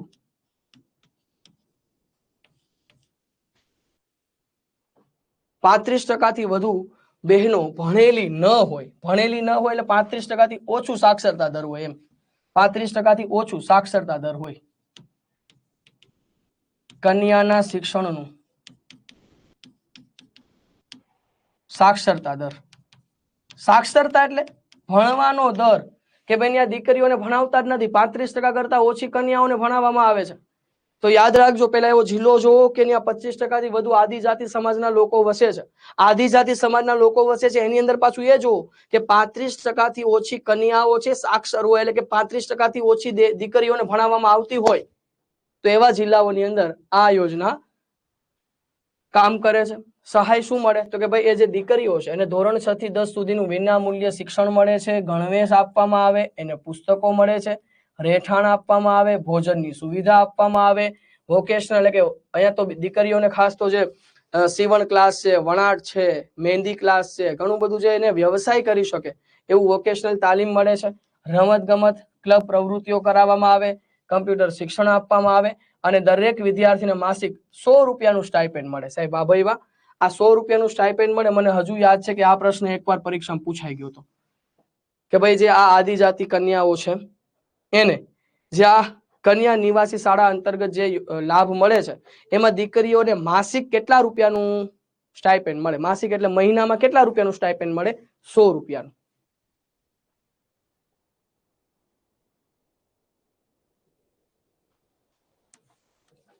ડન. તો આટલી વસ્તુ દોસ્તો યાદ રાખીશું. ફરીવાર આખી યોજનાને કહેવાય અલ્પ સાક્ષરતા કન્યા નિવાસી શાળા. ખરેખર એને કહેવાય શું? કન્યા નિવાસી શાળા કહેવાય. પણ અલ્પ સાક્ષરતા, ઓછું સાક્ષરતા દર હોય. કેટલું? 35% કરતા ઓછું. Gujarat State Tribal Education society GSTS અંતર્ગત આ યોજના ચાલુ છે. સાહેબ આ યોજનામાં શું છે તો કે આદિજાતિ દીકરીઓ છે, આદિજાતિ વિસ્તારની અંદર 35% કરતા ઓછી સાક્ષરતા ધરાવતી બહેનો છે, એના માટે કન્યા નિવાસી શાળા. ત્યાં ને ત્યાં રહેવાનું, ત્યારે ત્યાં ભણવાનું. બરાબર. સ્ટાઇપેન્ડ એટલે પૈસા. ભણવાની સાથે સાથે એને પૈસા મળે. તમે ખબર છે ઘણી વાર કોઈ જોબમાં લાગ્યા હોય તો જોબમાં તમને તાલીમે આપતા હોય ને સાથે પૈસા આપતા હોય, તમને શીખવાના પૈસા મળે, એવું એને સ્ટાઇપેન્ડ કહેવાય. તો અહીંયા પણ દીકરીઓને શીખવાના પૈસા મળે. આપણે નગર કેવું હોય, શીખવો છો, કોઈકને કંઈક તમે હેલ્પ કરો, કંઈક એવું કામ કરો તો પૈસા મળે. અહીંયા તો તમે તમારી કોઈક હેલ્પ કરી રહ્યું છે ને સાથે પૈસા આપે તો એ સ્ટાઇપેન્ડ છે. હા, આદિવાસી દીકરીઓ છે એના ઘરમાં એના મમ્મીને પણ આપણે આ અનાજની વ્યવસ્થા પણ થતી હોય છે. તો આદિજાતિ બાળાઓને ખાસ તો ગુણવત્તાસભર શિક્ષણ આપવા માટે અને એમાં આદિજાતિ કન્યાઓ છે ને 100% પ્રવેશ આપી ડ્રોપ આઉટ રેશિયો ઘટાડી કન્યાઓને છે ને અભ્યાસ પૂરો કરાવો. પહેલા એવો જિલ્લો પસંદ કરો જ્યાં 25% થી વધુ આદિજાતિ વસ્તી હોય અને એમાંય પાછું 35% કરતા ઓછી કન્યાઓ છે. એ શિક્ષણનું સાક્ષરતા દર 35% કરતા ઓછું હોય. શું લાભ મળે આ યોજનામાં? 6 થી 10 સુધીનું શિક્ષણ વિનામૂલ્યે, ગણવેશ, પુસ્તક, રહેઠાણ, ભોજનની સુવિધા, વોકેશનલ તાલીમ, રમતગમત ક્લબ પ્રવૃત્તિ, કમ્પ્યુટર શિક્ષણ. વિદ્યાર્થીને માસિક 100 રૂપિયાનું સ્ટાઇપેન્ડ આપવામાં આવે. યસ લતાબેન, સાચી વાત છે. અને આ અંતર્ગત છે ને દીકરીઓ છે એના ફેમિલીને પણ અનાજની વ્યવસ્થા કરી દેવામાં આવે. ચલો પછી આવે છે મોડેલ સ્કૂલ. સાહેબ બધી સ્કૂલો અલગ અલગ છે. જો પહેલા આપણે ભણાય એકલવ્ય મોડેલ સ્કૂલ છે, એકલવ્ય મોડેલ રેસિડેન્શિયલ સ્કૂલ છે, એ અલગ હતી. પછી કન્યા નિવાસી શાળા અલગ હતી અને હવે આવે ખાલી મોડેલ સ્કૂલ. આની પહેલા હતું Eklavya model Residential school, Eklavya model Residential school EMRS, અલગ વસ્તુ. અને હવે ભણશું ખાલી મોડેલ શાળા કહેવાય. મોડેલ શાળા ચિત્ર જોઈ શકો છો. આ પણ કોના અંતર્ગત ચાલે છે? GSTES અંતર્ગત ચાલે. GSTES નું પૂરું નામ Gujarat State Tribal Education society અંતર્ગત ચાલે છે. તો સાહેબ આ શું છે કે આ યોજનાનું નામ છે મોડેલ શાળા. કોને લાભ મળે જો સમજજો કે માધ્યમિક શિક્ષણની ગુણવત્તા સુધારવા માટે તેમજ આદિજાતિના બાળકોને ગુણવત્તાસભર શિક્ષણ મળી રહે તે હેતુથી રાજ્યના આદિજાતિ વિસ્તારની અંદર 12 જેટલી મોડેલ સ્કૂલો સ્થાપવામાં આવેલી છે. 12 જેટલી મોડેલ સ્કૂલો. અને આ મોડેલ સ્કૂલ ડે સ્કૂલ પ્રકારની શાળા હોય. ડે સ્કૂલ પ્રકારની એટલે વિદ્યાર્થીને આખો દિવસ ત્યાં ભણવાનું. તમામ જાતિના બાળકોને પ્રવેશ મળે, કોઈ આવક મર્યાદા નથી. જસ સાહેબ સમજો, સ્થાપવામાં આવે આદિજાતિ વિસ્તારમાં પણ પ્રવેશ દરેક સમાજના લોકોને મળે. સ્થાપવામાં આવે આદિજાતિ વિસ્તારમાં પણ તમામ જાતિના વિદ્યાર્થીને પ્રવેશ મળે. જો આ બધું જ સમજવાનું છે.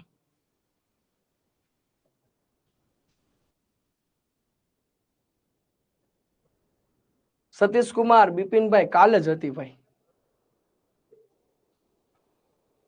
ડન. તો જો સાહેબ હવે હું તમને શું કહું છું, જો બધી યોજનાઓ છે ને એનો તફાવત ખાસ જોતા જજો. બધી યોજના સરખી નથી મારા વાલા. આ NIOS તો આપણે નોર્મલ જ સમજ્યા છે. એકલવ્ય મોડેલ રેસિડેન્શિયલ સ્કૂલ છે, આ સ્કૂલ માત્ર ને માત્ર આદિજાતિના બાળકોને ગુણવત્તાસભર શિક્ષણ આપવા માટે છે. બરાબર, ધોરણ 5 પૂરું કરેલું હોવું જોઈએ. પછી અલ્પ સાક્ષરતા કન્યા નિવાસી શાળા કોના માટે છે કે એવો જિલ્લો કે ત્યાં 25% આદિવાસી સમાજ વસતો હોય અને એમાંય 35% કરતા ઓછી આદિજાતિ સમાજની બહેનો, સાક્ષરતાનું પ્રમાણ 35% કરતા ઓછું હોય તો એના માટે અલ્પ સાક્ષરતા કન્યા નિવાસી શાળા ચાલે છે. તો એમાં એને યોજનાનો લાભ શું મળે એની આપણે વાત કરી કે એને 6 થી 10 નું શિક્ષણ મળે. પણ હવે સાહેબ મોડેલ સ્કૂલ છે ને, મોડેલ સ્કૂલ સ્થાપવામાં ક્યાં આવે છે? મોડેલ સ્કૂલ બનાવવામાં ક્યાં આવે છે? આદિજાતિ વિસ્તારમાં. પણ એમાં પ્રવેશ કોને મળે છે? દરેક સમાજના બાળકોને. આ સમજજો.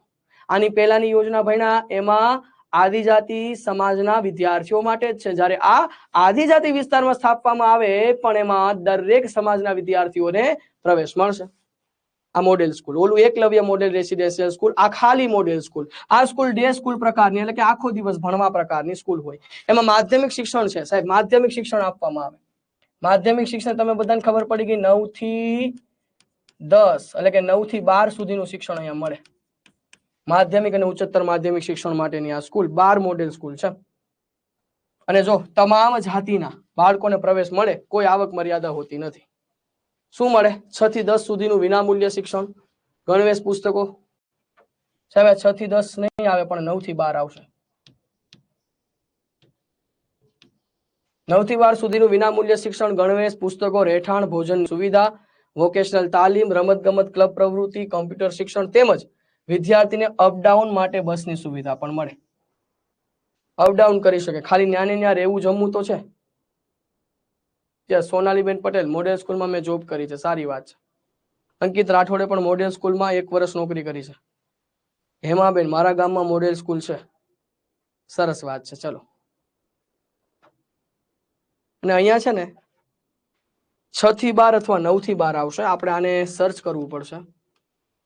6 થી 10 નથી આવતું, 6 થી 12 આવે છે, અથવા 6 થી 9 થી 12 આવશે. જેને જોબ કરી છે એકવાર કમેન્ટ કરો તો. તમે જોબ કરી હતી સોનલબેન, ત્યારે કયા ધોરણમાં ભણાવતા હતા તમે? એટલે હમણાં આનું કન્ફર્મેશન આવી જાય. કેમ કે પ્રિન્ટ મિસ્ટેક છે. 6 થી 10 તો નહીં જ આવે, 11 12 તો હશે જ 100%. યસ, 6 થી 12. Okay, done. તો 6 થી 12 આવશે. ધોરણ 6 થી 12. તો ધોરણ 6 થી 12 સુધીનું વિનામૂલ્ય શિક્ષણ, ગણવેશ, પુસ્તકો, રહેઠાણ, ભોજનની સુવિધા સાથે વોકેશનલ તાલીમ, રમતગમત ક્લબ પ્રવૃત્તિ, કમ્પ્યુટર શિક્ષણ આપવામાં આવે. તેમજ વિદ્યાર્થીઓને અપડાઉન માટે બસની સુવિધા પણ મળે છે. ડન. ચલો ચલો સાહેબ, આ યોજનાઓ છે એ તમે ભણ્યા. આ બધી યોજનાઓ છે તમને ક્લિયર થઈ હશે એવી આશા રાખું છું. કેટલી યોજનાઓ આજે આપણે ભણી ગયા? તો કે સાહેબ આ 7મી યોજના ભણ્યા. 7મી પછી આ ટ્રાન્સપોર્ટેશન વાળી 8મી હતી. પછી આ 9મી યોજના, 9 પછી આ એકલવ્ય વાળી 10મી, 10 પછી આ 11મી, 11 પછી આ મોડેલ સ્કૂલ એટલે 12 યોજના ભણ્યા. પેલા આપણે 6 યોજના ભણ્યા હતા, આજે 6 ભણ્યા. 6 ને 6 12 યોજના થઈ ગઈ છે. ચલો હવે આપણે આગળ વધીશું. ચલો અહીંયા સુધી ક્લિયરલી સમજાણું હોય તો એકવાર કમેન્ટ બોક્સમાં યસ કરજો. પછી આગળ વધીએ. અને તમારે એક્ઝેક્ટ 10 વાગ્યે જ્ઞાન લાઈવ શિક્ષણ યુટ્યુબ ચેનલ પર જોડાવાનું છે. મહેશ સરનો સ્પેશિયલ સેશન છે. હમણાં થોડા દિવસ છે તમને થોડા મોટિવેશન આપવા માટે મહેશ સર દ્વારા છે ને લેક્ચરનું આયોજન થશે યુટ્યુબ ઉપર. મહેશ સરે કીધું છે કે દરરોજ 10 વાગે છે ને આપણે વિદ્યાર્થીઓને મોટિવેશન આપીએ, અને પણ યુટ્યુબ ઉપર. તમે બધા છે ને યુટ્યુબ ઉપર જોડાઈ જજો બધા. હમણાં થોડાક છે એ બધા કાચા પડી ગયા છે, હમણાં ઢીલા પડી ગયા છે એવું લાગે છે. સર એવું કહેતા હતા કે હમણાં આપણા ટેટાટના વિદ્યાર્થીઓ છે યુટ્યુબના સેશનમાં ક્યારેક ક્યારેક હોય છે, ક્યારેક નથી હોતા. બેચની અંદર પણ તમારા જે ડેટા જોવામાં આવે ને, તો શું જોવામાં આવે ખબર? બેચમાં જેટલા વિદ્યાર્થી એડમિશન લીધું છે ને બધા લાઈવ નથી આવતા. આનું કારણ શું છે? તો એ વિદ્યાર્થીને ફરીવાર જાગૃત કરવા માટે જ મહેશ સર દ્વારા સરસ મજાના સેશન જે તમને મોટિવેશન આપશે, જેની અંદર તમને કંઈક સાચી દિશા મળશે. અને કેવું છે કે એપ્લિકેશનની અંદર સર જોવે ને, સર છે એ બધું મોનિટરિંગ કરતા હોય એટલે એમને ખ્યાલ હોય કે ભાઈ આપણી એપ્લિકેશનની અંદર આટલા વિદ્યાર્થી એડમિશન લીધું છે, તો એમાં લાઈવ લેક્ચર જોતા હોય એનો રેશિયો ઘણો ઓછો છે. તો બાકીના વિદ્યાર્થી એડમિશન લીધા પછી ક્યાં જતા રહે છે? સૂઈ જાય છે, કે લગ્નગાળામાં જતા રહે છે, કે એડમિશન લીધા પછી રસ ઓછો થઈ જાય છે? શરૂઆતમાં જ્યારે એડમિશન લેતા હોય ત્યારે એમ થાય કે વાહ લડી લેવું છે, પછી ધીમે ધીમે ઉત્સાહ ઘટી જાય. એ તમારો ઉત્સાહ ઘટે નહીં ને એટલા માટે સરે આયોજન કર્યું છે, તમારા માટે જ છે. ભલે આપણે દરરોજના 2 કલાકની જગ્યાએ 1.5 કલાક લેક્ચર ભણીશું, 1 થી 1.5 કલાક જ લેક્ચર ભણીશું, પણ આ સેશન તમારા માટે અગત્યના છે. એટલા માટે 10 વાગે યુટ્યુબ ઉપર જોડાવું ફરજિયાત છે. બધાને રિક્વેસ્ટ કરીશ, દરરોજ 10 વાગ્યાથી 11 વાગ્યા સુધી 1 કલાક તમારે દરરોજ રાત્રે 10 વાગ્યાથી 11 વાગ્યા સુધી હમણાં થોડા 3-4 દિવસ ચાલશે. એટલે મહેશ સર દ્વારા જે તમને મોટિવેશન મળે, મહેશ સર દ્વારા જે માહિતી મળે એ તમે લેજો ખાસ. તમારો ઉત્સાહ ઘટવો ન જોઈએ. એટલે જે ઉત્સાહ ઘટે છે ને એ ઘટવો ન જોઈએ સાહેબ. આ જ્ઞાન લાઈવ છે, તમે કોની સાથે જોડાયા છો? જ્ઞાન લાઈવ એકેડમી સાથે જોડાયેલા છો ને. જ્ઞાન લાઈવ નો નિયમ એક જ છે કે આપણા વિદ્યાર્થીનું રિઝલ્ટ ઓછું ન આવે. અને ઓછું આવવાનું કારણ શું? વિદ્યાર્થીનો ઉત્સાહ ઓછો થઈ ગયો હોય તો ઓછું રિઝલ્ટ આવે, પણ વિદ્યાર્થીનો ઉત્સાહ વધારે હોય તો હા ભાવિની બેન વાસિયાર આવશે, બરાબર. એટલે બધા, અને એટલા માટે જ કઈ સમજાતું નથી શું કરવું. જો એટલા માટે જ બેન, એટલા માટે જ આપણે મહેશ સર દ્વારા આ સેશનો છે. તો એકવાર કન્ફર્મેશન લઈ લો પછી આગળ વધીએ કે સાહેબ આપણા 10 વાગે 3-4 દિવસ સુધી આ સેશન આવશે મહેશ સરના, જે તમારા માટે જ છે. તમારો ઉત્સાહ ફરી વખત આમ જાગૃત કરવા માટે અને ફરી વખત તમારી અંદર એક નવી ઉર્જા ભરવા માટે. કેટલા મિત્રો જોડાશે એકવાર કન્ફર્મેશન આપી દો. આજે પણ 10 વાગે છે, કાલે પણ 10 વાગે છે, થોડા દિવસ 10 વાગે આ સેશનો ચાલુ રહેશે. તો બધાએ ખાસ આપણી યુટ્યુબ ચેનલ જ્ઞાન લાઈવ શિક્ષણ એમાં જોડાઈ જવાનું. તમારા માટે જ છે. જો તમે નહીં જોડાવ તો મને વાંધો નથી, ન જોડાવ આરામ કરો તોય વાંધો નથી, પણ જે ઉત્સાહ ઘટી ગયો છે ને ઘટવો ન જોઈએ. એના માટે જ આ સેશનો છે. એટલે એપ્લિકેશનમાં તો લેક્ચર આપીએ છીએ, યુટ્યુબમાં તમને સ્પેશિયલ આવા સેશન આપી અને તમને થોડા જાગૃત બનાવવા છે. તમને થોડા ફરી વખત એક અલગ ઉત્સાહ સાથે તમે ફરીવાર એક સાચી દિશામાં મહેનત કરો, એના માટે જ આ મહેશ સરના 3-4 લેક્ચર અગત્યના છે.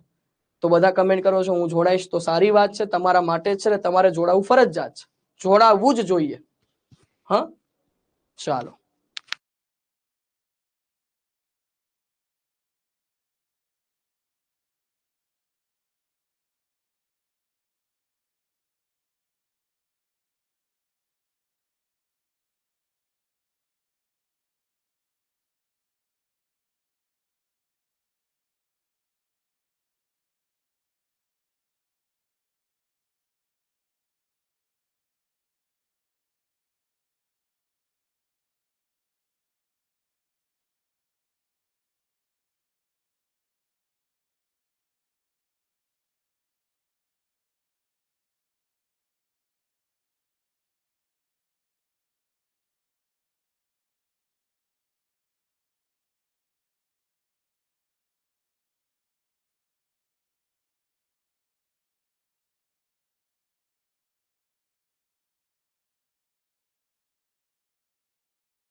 ચલો તો હવે આગળ વધીશું ભાઈ. સમાજ સુરક્ષા વિભાગની યોજના, જેને આપણે શિષ્યવૃત્તિ યોજના સાથે જોડીશું. તો હવે આગળ વધારીશું આપણા આ ટોપિકને. કોઈ કારણસર કદાચ સરનો લેક્ચર કેન્સલ પણ હોઈ શકે, બરાબર. કોઈ કારણસર મહેશ સરનો લેક્ચર જો કેન્સલ થયો હશે તો એનું કન્ફર્મેશન લેવા માટે જ ગયો હતો. એટલે ચેક કરજો, કદાચ જો કોઈ કારણસર સરનો લેક્ચર 10 વાગ્યા વાળો કેન્સલ હશે તો આવતીકાલે 10 વાગે સેશન આવશે, બરાબર. 17 તારીખ વાળો લેક્ચર કદાચ કેન્સલ છે એવું કે છે, એટલે જ હું ખાલી કન્ફર્મેશન લેવા માટે ગયો હતો. તો કદાચ 17 તારીખે લેક્ચર, એટલે કે આજે લેક્ચર ન હોય તો કાલે હશે, બરાબર. એટલે 10 વાગ્યાનો સેશન હમણાં થોડા દિવસ ચાલવાનો જ છે, પણ શું કરવાનું છે કે કોઈ કારણસર કેન્સલ હોય તો પછી જોડાવું. ચલો, વાહ દિવ્યાબેન, મારી સિસ્ટર આ યોજનામાં સર્વિસ આપે. ચલો સારી વાત છે. હવે આ યોજના છે ને કોના અંતર્ગત ચાલે? જિલ્લા સમાજ સુરક્ષા કચેરી, જિલ્લા બાળ સુરક્ષા કચેરી અંતર્ગત આ યોજના ચાલુ છે. આ યોજના છે એને HIV શિષ્યવૃત્તિ કહેવાય છે. HIV શિષ્યવૃત્તિ એટલે શું ખબર છે? ના હેમાબેન, ના હોય.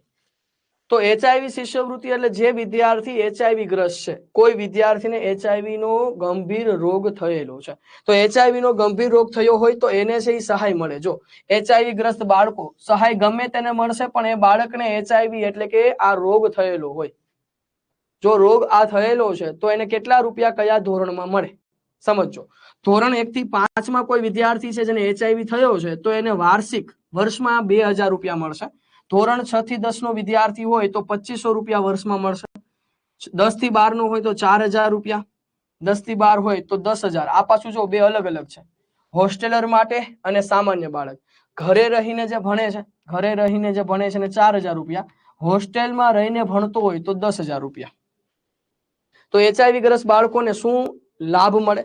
સાહેબ આ યોજનાનું નામ જ છે HIV શિષ્યવૃત્તિ. આ યોજનાનું નામ કેવું છે? દિવ્યાબેન કે સર મારી સિસ્ટર આ યોજનામાં સર્વિસ આપે છે. ચલો સારી વાત છે. યોજનાનું નામ HIV શિષ્યવૃત્તિ છે. કયા અમલીકરણ વિભાગ અંતર્ગત ચાલે? તો કે જિલ્લા સમાજ સુરક્ષા અને જિલ્લા બાળ સુરક્ષા કચેરી અંતર્ગત આ યોજના ચાલુ છે. યોજનાનો લાભ કોને મળે? જેટલા પણ HIV ગ્રસ્ત બાળકો છે એ બધાને યોજનાનો લાભ મળે.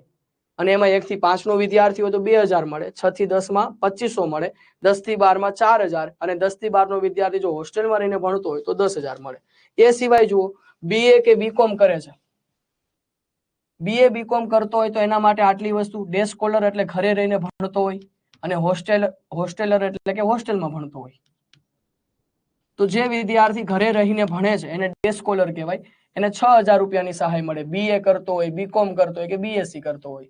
BA કરતો હોય HIV ગ્રસ્ત બાળક હોય, BCom કરે છે અથવા BSc કરે છે તો એને સાહેબ ડે સ્કોલર હોય તો 6000 રૂપિયા, ઘરે રહીને ભણતો હોય, અને હોસ્ટેલર હોય તો 12000 મળે. જો કોઈ વિદ્યાર્થી આયુર્વેદિક, હોમિયોપેથિક કે BEd કરે છે, આયુર્વેદિક ડોક્ટર બનવું છે એટલે કે BHMS કે BAMS ની તૈયારી કરે, BAMS કે BHMS એટલે કે આને કહેવાય ને આયુર્વેદિક એટલે આ આયુર્વેદિક નો એ છે, હોમિયોપેથિક એટલે આ એ છે.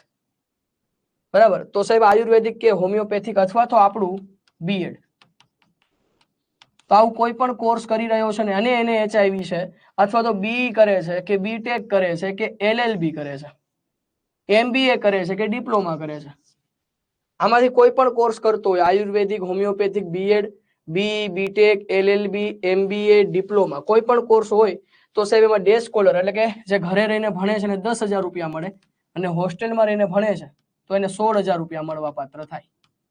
આ આગળ જે હતું એના માટે છે. કોને મળશે સાહેબ આટલા રૂપિયા? Ayurvedic, homeopathic, BEd, BE, BTech, LLB, MBA, diploma કરી રહ્યા છે એવા વિદ્યાર્થીઓને જો ઘરે રહીને ભણતા હોય 10000, હોસ્ટેલમાં ભણતા હોય તો એને 16000 ની સહાય મળે.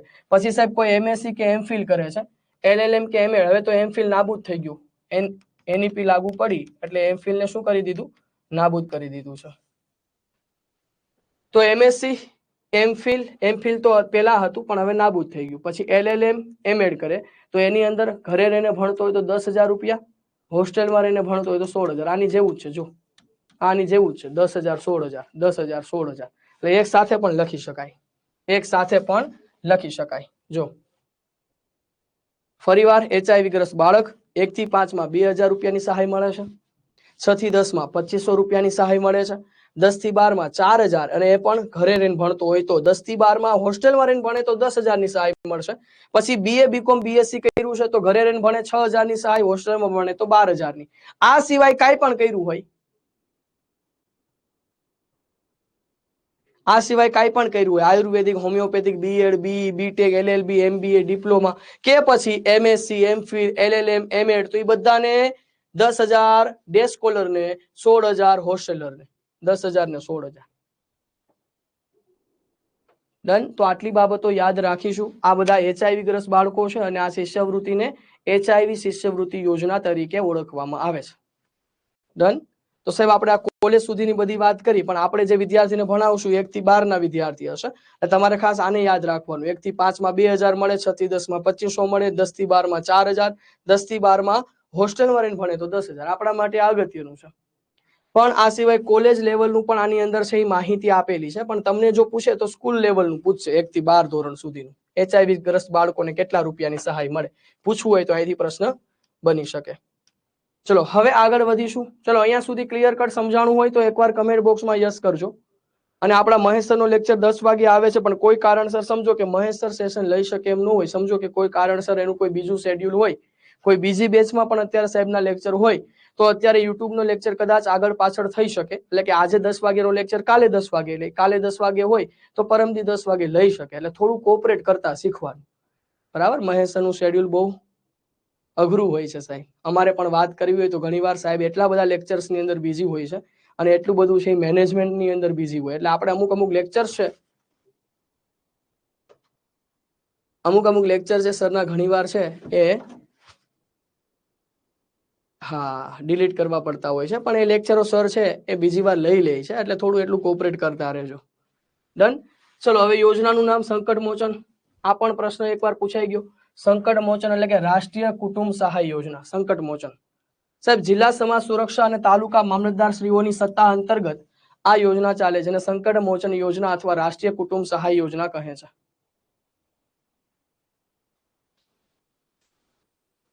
સહાય કોને મળે છે? ના, મને ચાલુ લેક્ચરે છે મને ચાલુ લેક્ચરે છે ચા પીવી નથી ગમતી, એટલે કોઈ કમેન્ટ કરી સર તમે કેમ ના પાડી? તમને કેમ ખબર કે ચા હતી? તમને કેમ ખબર કે કોફી હતી? અત્યારે ચા કોફી આવતી હોય છે, પણ હું ચા કોફી પીતો જ નથી. શરૂ લેક્ચરે કઈ પણ નહીં. તો સહાય ગરીબી રેખા નીચે જીવતા કુટુંબના મુખ્ય કમાવ વ્યક્તિ, સ્ત્રી કે પુરુષનું જો મૃત્યુ થઈ જાય, ગરીબી રેખા નીચે જીવે છે અને જે મેન વ્યક્તિ છે, કમાવ વ્યક્તિ, જેનું મૃત્યુ થઈ જાય છે, તો મૃત્યુ કુદરતી રીતે અથવા તો અકસ્માત રીતે મૃત્યુ થાય તે કુટુંબ લાભ મળવા પાત્ર છે. મૃત્યુ પામનાર સ્ત્રી કે પુરુષની ઉંમર 18 વર્ષથી વધુ કે 65 વર્ષથી ઓછી હોવી જોઈએ. ટૂંકમાં 18 થી લઈને 65 વર્ષ સુધીની ઉંમર હોય અને જો એનું અવસાન થઈ જાય, ગરીબી રેખા નીચે જીવે છે અને એ ઘરનો મુખ્ય વ્યક્તિ હતો, કે એના ઉપર આખું ઘર ચાલતું હતું.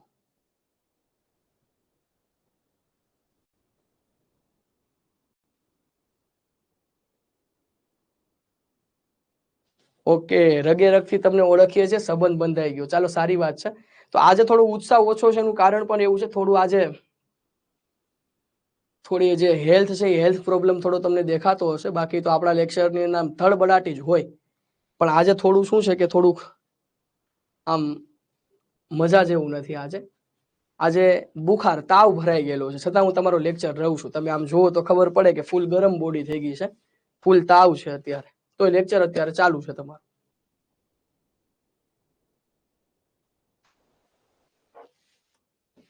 તો સહાય કોને મળવા પાત્ર છે? ગરીબી રેખા નીચે, ગરીબી રેખા નીચે જીવતા કુટુંબના મુખ્ય કમાવ વ્યક્તિ છે. જો મુખ્ય કમાવ વ્યક્તિ હોય ઘરનો, સમજો કે કોઈ ઘરની અંદર એક મેન વ્યક્તિ છે, ઉદાહરણ છે ખાલી, કે સમજો કે તમારા ઘરની અંદર તમે મેન વ્યક્તિ છો, તમારા ઘરમાં તમે મેન વ્યક્તિ છો, તમારા ઉપર જ આખું ઘર ચાલે છે. તમારા ઉપર આખું ઘર ચાલતું હોય ને સમજો કોઈ કારણસર આપણે કાંઈક થઈ ગયું હોય, તો સાહેબ આપણને આ યોજના અંતર્ગત લાભ મળે. જો ગરીબી રેખા, હો સાહેબ, ગરીબી રેખા પાછી હોવી જોઈએ, પાછી તમે કરોડપતિ ના હોવા જોઈએ. તો ગરીબી રેખા નીચે જીવો છો, મુખ્ય કમાવ વ્યક્તિ જો સ્ત્રી હોય કે પુરુષ હોય, જો એનું મૃત્યુ થાય, પછી કુદરતી રીતે થયું હોય કે અકસ્માત રીતે થયું હોય, અને એની ઉંમર 18 થી 65 વર્ષ સુધીની હોય, તો જો અવસાન થયું હોય તો એને આ 2 વર્ષમાં અરજી કરવાની છે. 2 વર્ષની અંદર એને અરજી કરવાની હોય છે. 2 વર્ષની અંદર મૃત્યુ થયાના 2 વર્ષમાં. અને કેટલી? 20,000 રૂપિયાની સહાય, એ પણ તમારા ચેકથી તમારા એકાઉન્ટમાં મળે.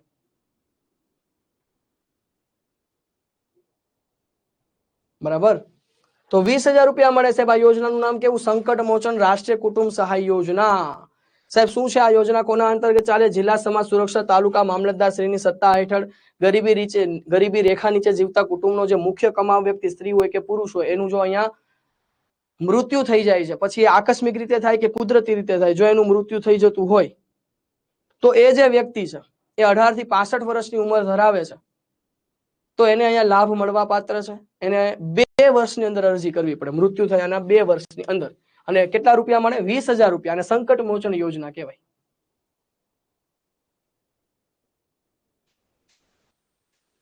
ચલો, પછી આવે સંત સુરદાસ યોજના. સાહેબ, આ સંત સુરદાસ યોજના તમને બધાને ખબર હશે, શેના માટે હોય? કે જે દિવ્યાંગ છે. સુરદાસ એટલે જે દિવ્યાંગ બાળકો છે એના માટેની આ યોજના છે.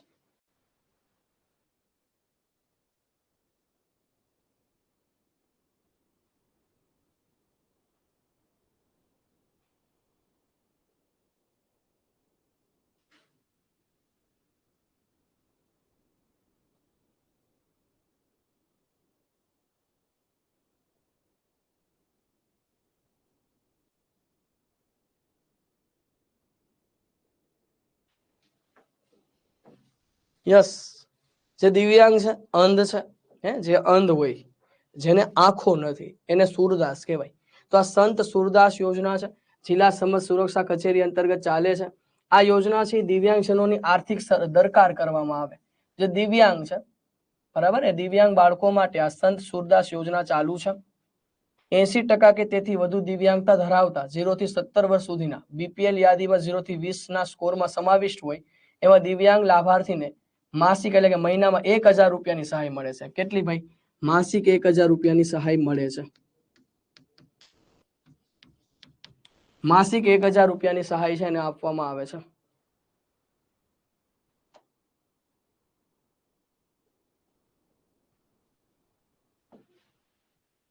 યસ, તો સાહેબ આ સંત સુરદાસ શું છે? 80% થી વધુ દિવ્યાંગતા ધરાવતા લાભાર્થી, 0 થી 20 સ્કોર ધરાવતા લાભાર્થી. સાહેબ હવે દિવ્યાંગતા છે ને એનો સ્કોર હોય, દિવ્યાંગતા હોય એનો સ્કોર હોય. જે દિવ્યાંગ વિદ્યાર્થીઓને ખબર હશે, એ દિવ્યાંગતાનો સ્કોર જો 0 થી 20 ની વચ્ચે હોય, દિવ્યાંગતાનો સ્કોર છે એ 0 થી 20 ની વચ્ચે હોય, અને 80% થી વધુ દિવ્યાંગતા ધરાવતા લાભાર્થી, 80% થી વધુ દિવ્યાંગતા ધરાવતા લાભાર્થી જેનો સ્કોર 0 થી 20 હોય, તો સાહેબ એમાં 0 થી 18 વર્ષ એટલે કે જન્મથી 18 વર્ષના લાભાર્થીને 600 રૂપિયા મળે છે, 18 થી 79 વર્ષના લાભાર્થીને 6000 રૂપિયા. અને સાહેબ અત્યારે એ વધારીને 1000 રૂપિયા કરી દીધા છે, અત્યારે વધારીને 1000 રૂપિયા થઈ ગયા છે. 600 રૂપિયા મળતા હતા, અત્યારે એ વધારીને 1000 રૂપિયા કરી દેવામાં આવેલા છે. ચલો, તો આ યાદ રહી જાય, સાવ ઈઝી છે. સંત સુરદાસ યોજના જિલ્લા સમાજ સુરક્ષા કચેરી અંતર્ગત ચાલે છે. પેલા 600 મળતા પણ અત્યારે માસિક 1000 રૂપિયા મળવા પાત્ર થઈ ગયા છે. 80% થી વધુ દિવ્યાંગતા હોવી જોઈએ અને 0 થી 20 સ્કોર ધરાવતા હોય, 0 થી 18 વર્ષ કે 18 થી 79 વર્ષ, એટલે કે જન્મથી લઈને 18 વર્ષના હોય કે 18 થી 79 વર્ષના હોય, એને માસિક 1000 રૂપિયા મળે. ચલો, પછી સાધન સહાય યોજના. ઘણા જેને ખરેખર કઈક જરૂર છે એના માટે સાધન સહાય યોજના આપવામાં આવે છે. જિલ્લા સમાજ સુરક્ષા કચેરી અંતર્ગત આ યોજના છે અમલીકરણમાં છે. સાધન સહાય યોજના છે કોને લાભ મળે? તો કે એવા વિદ્યાર્થી જે અંધ છે, જે બહેરા છે, જે મૂંગા છે, અસ્થિ વિષયક 40% થી વધુ દિવ્યાંગતા હોય. અસ્થિ વિષયક એટલે અસ્થિ એટલે કે જે હાડકા છે, તો હાડકાની અંદર એને પ્રોબ્લેમ હોય. હાડકાની અંદર કેટલો પ્રોબ્લેમ હોય? 40% કરતા વધારે દિવ્યાંગતા હોય, 40% કરતા વધારે દિવ્યાંગતા હોય. તો 40% કરતા વધારે દિવ્યાંગતા હોય એવા અસ્થિ વિષયક દિવ્યાંગતા અને સાથે અંધ બહેરા મૂંગા એ 80% થી વધુ હોય, તો એવા બાળકો સહિત તમામ 5 વર્ષમાં એક જ વાર લાભ મળે. સાહેબ એને 5 વર્ષમાં એક વાર લાભ મળે. અને શું મળે? 10,000 ની મર્યાદામાં કૃત્રિમ અવયવ તથા રોજગારીના સાધનો મળે. કાં તો એના શરીરમાં જે અવયવ છે એ જો કૃત્રિમ રીતે ઉપલબ્ધ હોય એ અવયવ, તો એ અવયવ એના શરીરની અંદર નાખવામાં આવે, કૃત્રિમ અવયવ, અથવા તો રોજગારીના સાધનો મળે. અને પણ પાછું કેવું? ₹10,000 ની મર્યાદા વાળું હોવું જોઈએ, એનાથી વધારે મોંઘું હોય તો ના મળે. 10,000 ની મર્યાદા વાળું. યસ, પટેલ ચેતનાબેન. એટલે કેવું છે ખબર? આ અસ્થિ વિશે એટલે જેને આપણે તમે પોલિયો કહો છો, બરાબર? કોઈને પોલિયો થઈ ગયો, તમને ખબર હશે કે એનું જે નાનપણમાં પોલિયો ના લીધો હોય તો શું થાય કે ભાઈ એના પગ છે એ કામ ન કરે, ચાલી ના શકે, એની આ વાત છે, બરાબર? તો સાહેબ અહીંયા સાધન સહાય યોજના જિલ્લા સમાજ સુરક્ષા કચેરી અંતર્ગત ચાલે છે. કોને લાભ મળે છે? અસ્થિ વિષયક પોલિયો થઈ ગયો, 40% થી વધુ દિવ્યાંગતા છે, અથવા અંધ બહેરા મૂંગા જે 80% થી વધુ, અસ્થિ વિષયક 40% થી વધુ, અંધ બહેરા મૂંગા 80% થી વધુ હોય, તો સાહેબ એને 5 વર્ષમાં એકવાર લાભ મળે. 5 વર્ષમાં એકવાર લાભ શું મળે? 10,000 ની મર્યાદા વાળા કાં તો કૃત્રિમ અવયવ અથવા તો રોજગારીના સાધનો, પણ 10,000 ની મર્યાદા વાળા. ડન છે આટલી વસ્તુ? ચલો, પછી દિવ્યાંગ ઓળખ કાર્ડ અને એસટી બસ યોજના. સાહેબ આ તો બધાને ખબર હશે, આ બધાને ખબર હશે, આ બધાને ખબર હશે. આ શું છે?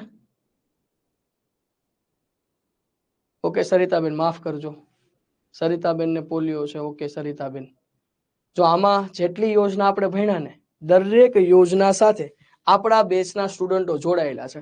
વહાલી દીકરી યોજના, તો કે મારી દીકરીની યોજનાનો લાભ મળે.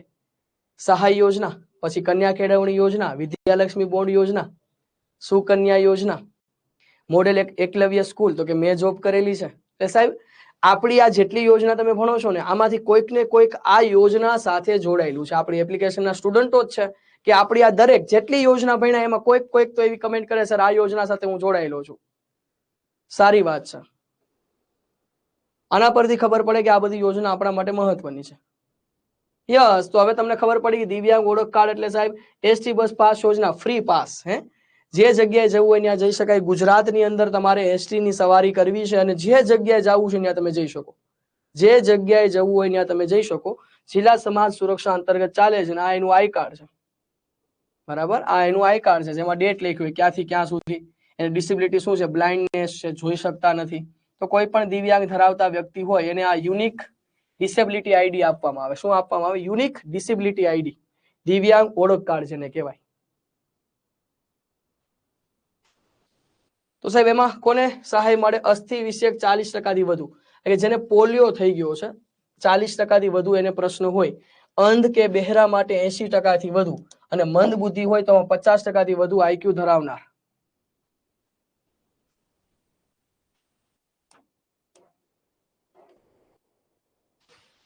મંદ બુદ્ધિ માટે કેટલો આઈક્યુ? 50% કે તેથી વધુ આઈક્યુ. આઈક્યુ ની વેલ્યુ તમને ખબર છે કે 70 થી ઓછી હોય, આઈક્યુ ની વેલ્યુ 70 થી ઓછી હોય એટલે એને મંદ બુદ્ધિનું બાળક કહેવાય. તો આવું કોઈ મંદ બુદ્ધિનું બાળક હોય જેની આઈક્યુ ની વેલ્યુ 50 કે વધુ, એ પણ પાછી કેવી 70 થી ઓછી હોય, તો એવા બાળકોને એડમિશન, એટલે એવા વિદ્યાર્થીઓને આ એસટી બસમાં મફત મુસાફરી અને દિવ્યાંગ યોજનાનો લાભ મળે.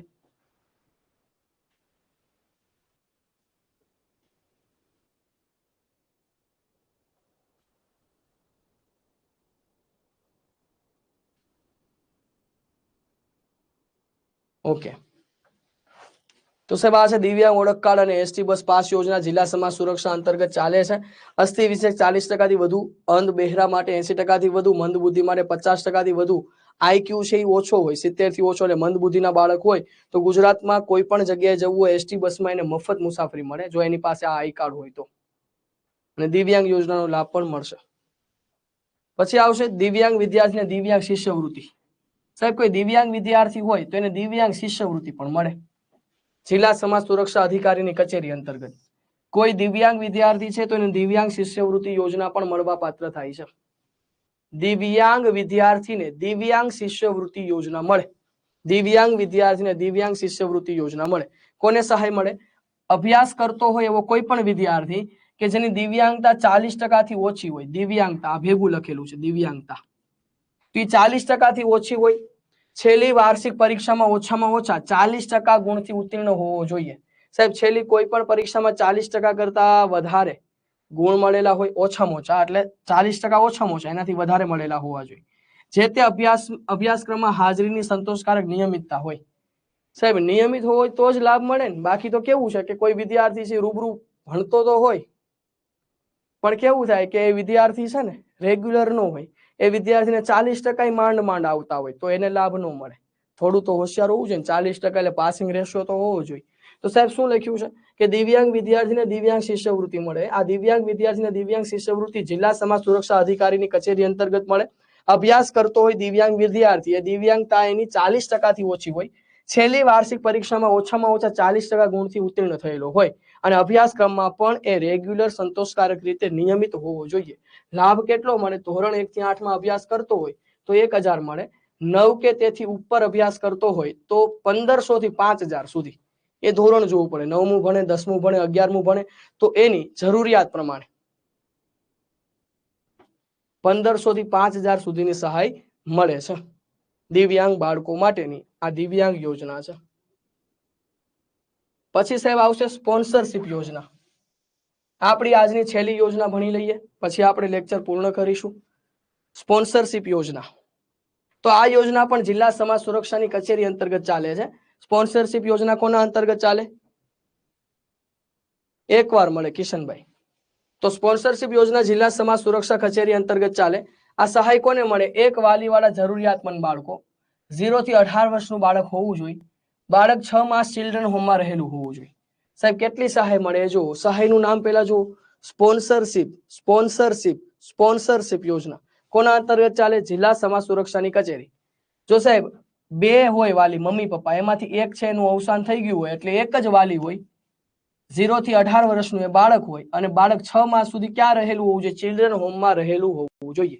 જો આ ત્રણમાંથી કોઈ પણ કન્ડિશન પૂરી થતી હોય તો એ બાળકને મહિનામાં એટલે કે માસિક 2,000 રૂપિયાની સહાય મળે. આ યોજના અંતર્ગત સ્પોન્સરશિપ યોજના કહેવાય. દર મહિને 2,000 રૂપિયા આપવામાં આવે. ડન. તો યોજના કેવી છે? સ્પોન્સરશિપ યોજના જિલ્લા સમાજ સુરક્ષાની કચેરી અંતર્ગત ચાલે. એક વાલી વાળું જરૂરિયાત બાળક 0 થી 18 વર્ષનું હોય અને 6 માસ 6 મહિના સુધી ચિલ્ડ્રન હોમમાં રહેલું હોય તો એને દર મહિને 2,000 રૂપિયા, દર મહિને 2,000 રૂપિયાની સહાય મળે, જેને સ્પોન્સરશિપ યોજના કહે છે.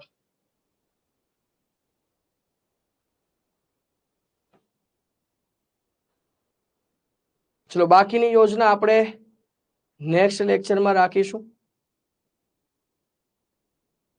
બરાબર, બાકીની યોજના આપણે નેક્સ્ટ લેક્ચરમાં રાખીશું. આજે આપણે ઘણી બધી યોજનાઓ વિશે ડિસ્કશન કરી ગયા છીએ સાહેબ. જો હવે ફટાફટ રિવાઇઝ કરીને લેક્ચર પૂરો કરીએ, 2 મિનિટ થશે સાહેબ. આની પહેલા આપણે કેટલા યોજના પૂરી કરી છે? તો કે આની પહેલા 6 યોજના આપણે કમ્પ્લીટ કરી છે. 6 યોજના: વહાલી દીકરી, વિદ્યાલક્ષ્મી બોર્ડ યોજના, બાળ સખી યોજના, વિદ્યાદીપ યોજના, સુકન્યા અને કેજીબીવી. 6 યોજના પહેલા પૂરી થઈ હતી. પછી સાહેબ એ 6 યોજના પૂરી થઈ એટલે 7મી યોજનાથી આપણે આજે સ્ટાર્ટ કર્યું. 7મું નેશનલ ઇન્સેન્ટિવ ટુ ગર્લ્સ યોજના 7. 8મી યોજના ટ્રાન્સપોર્ટેશન ફેસિલિટી.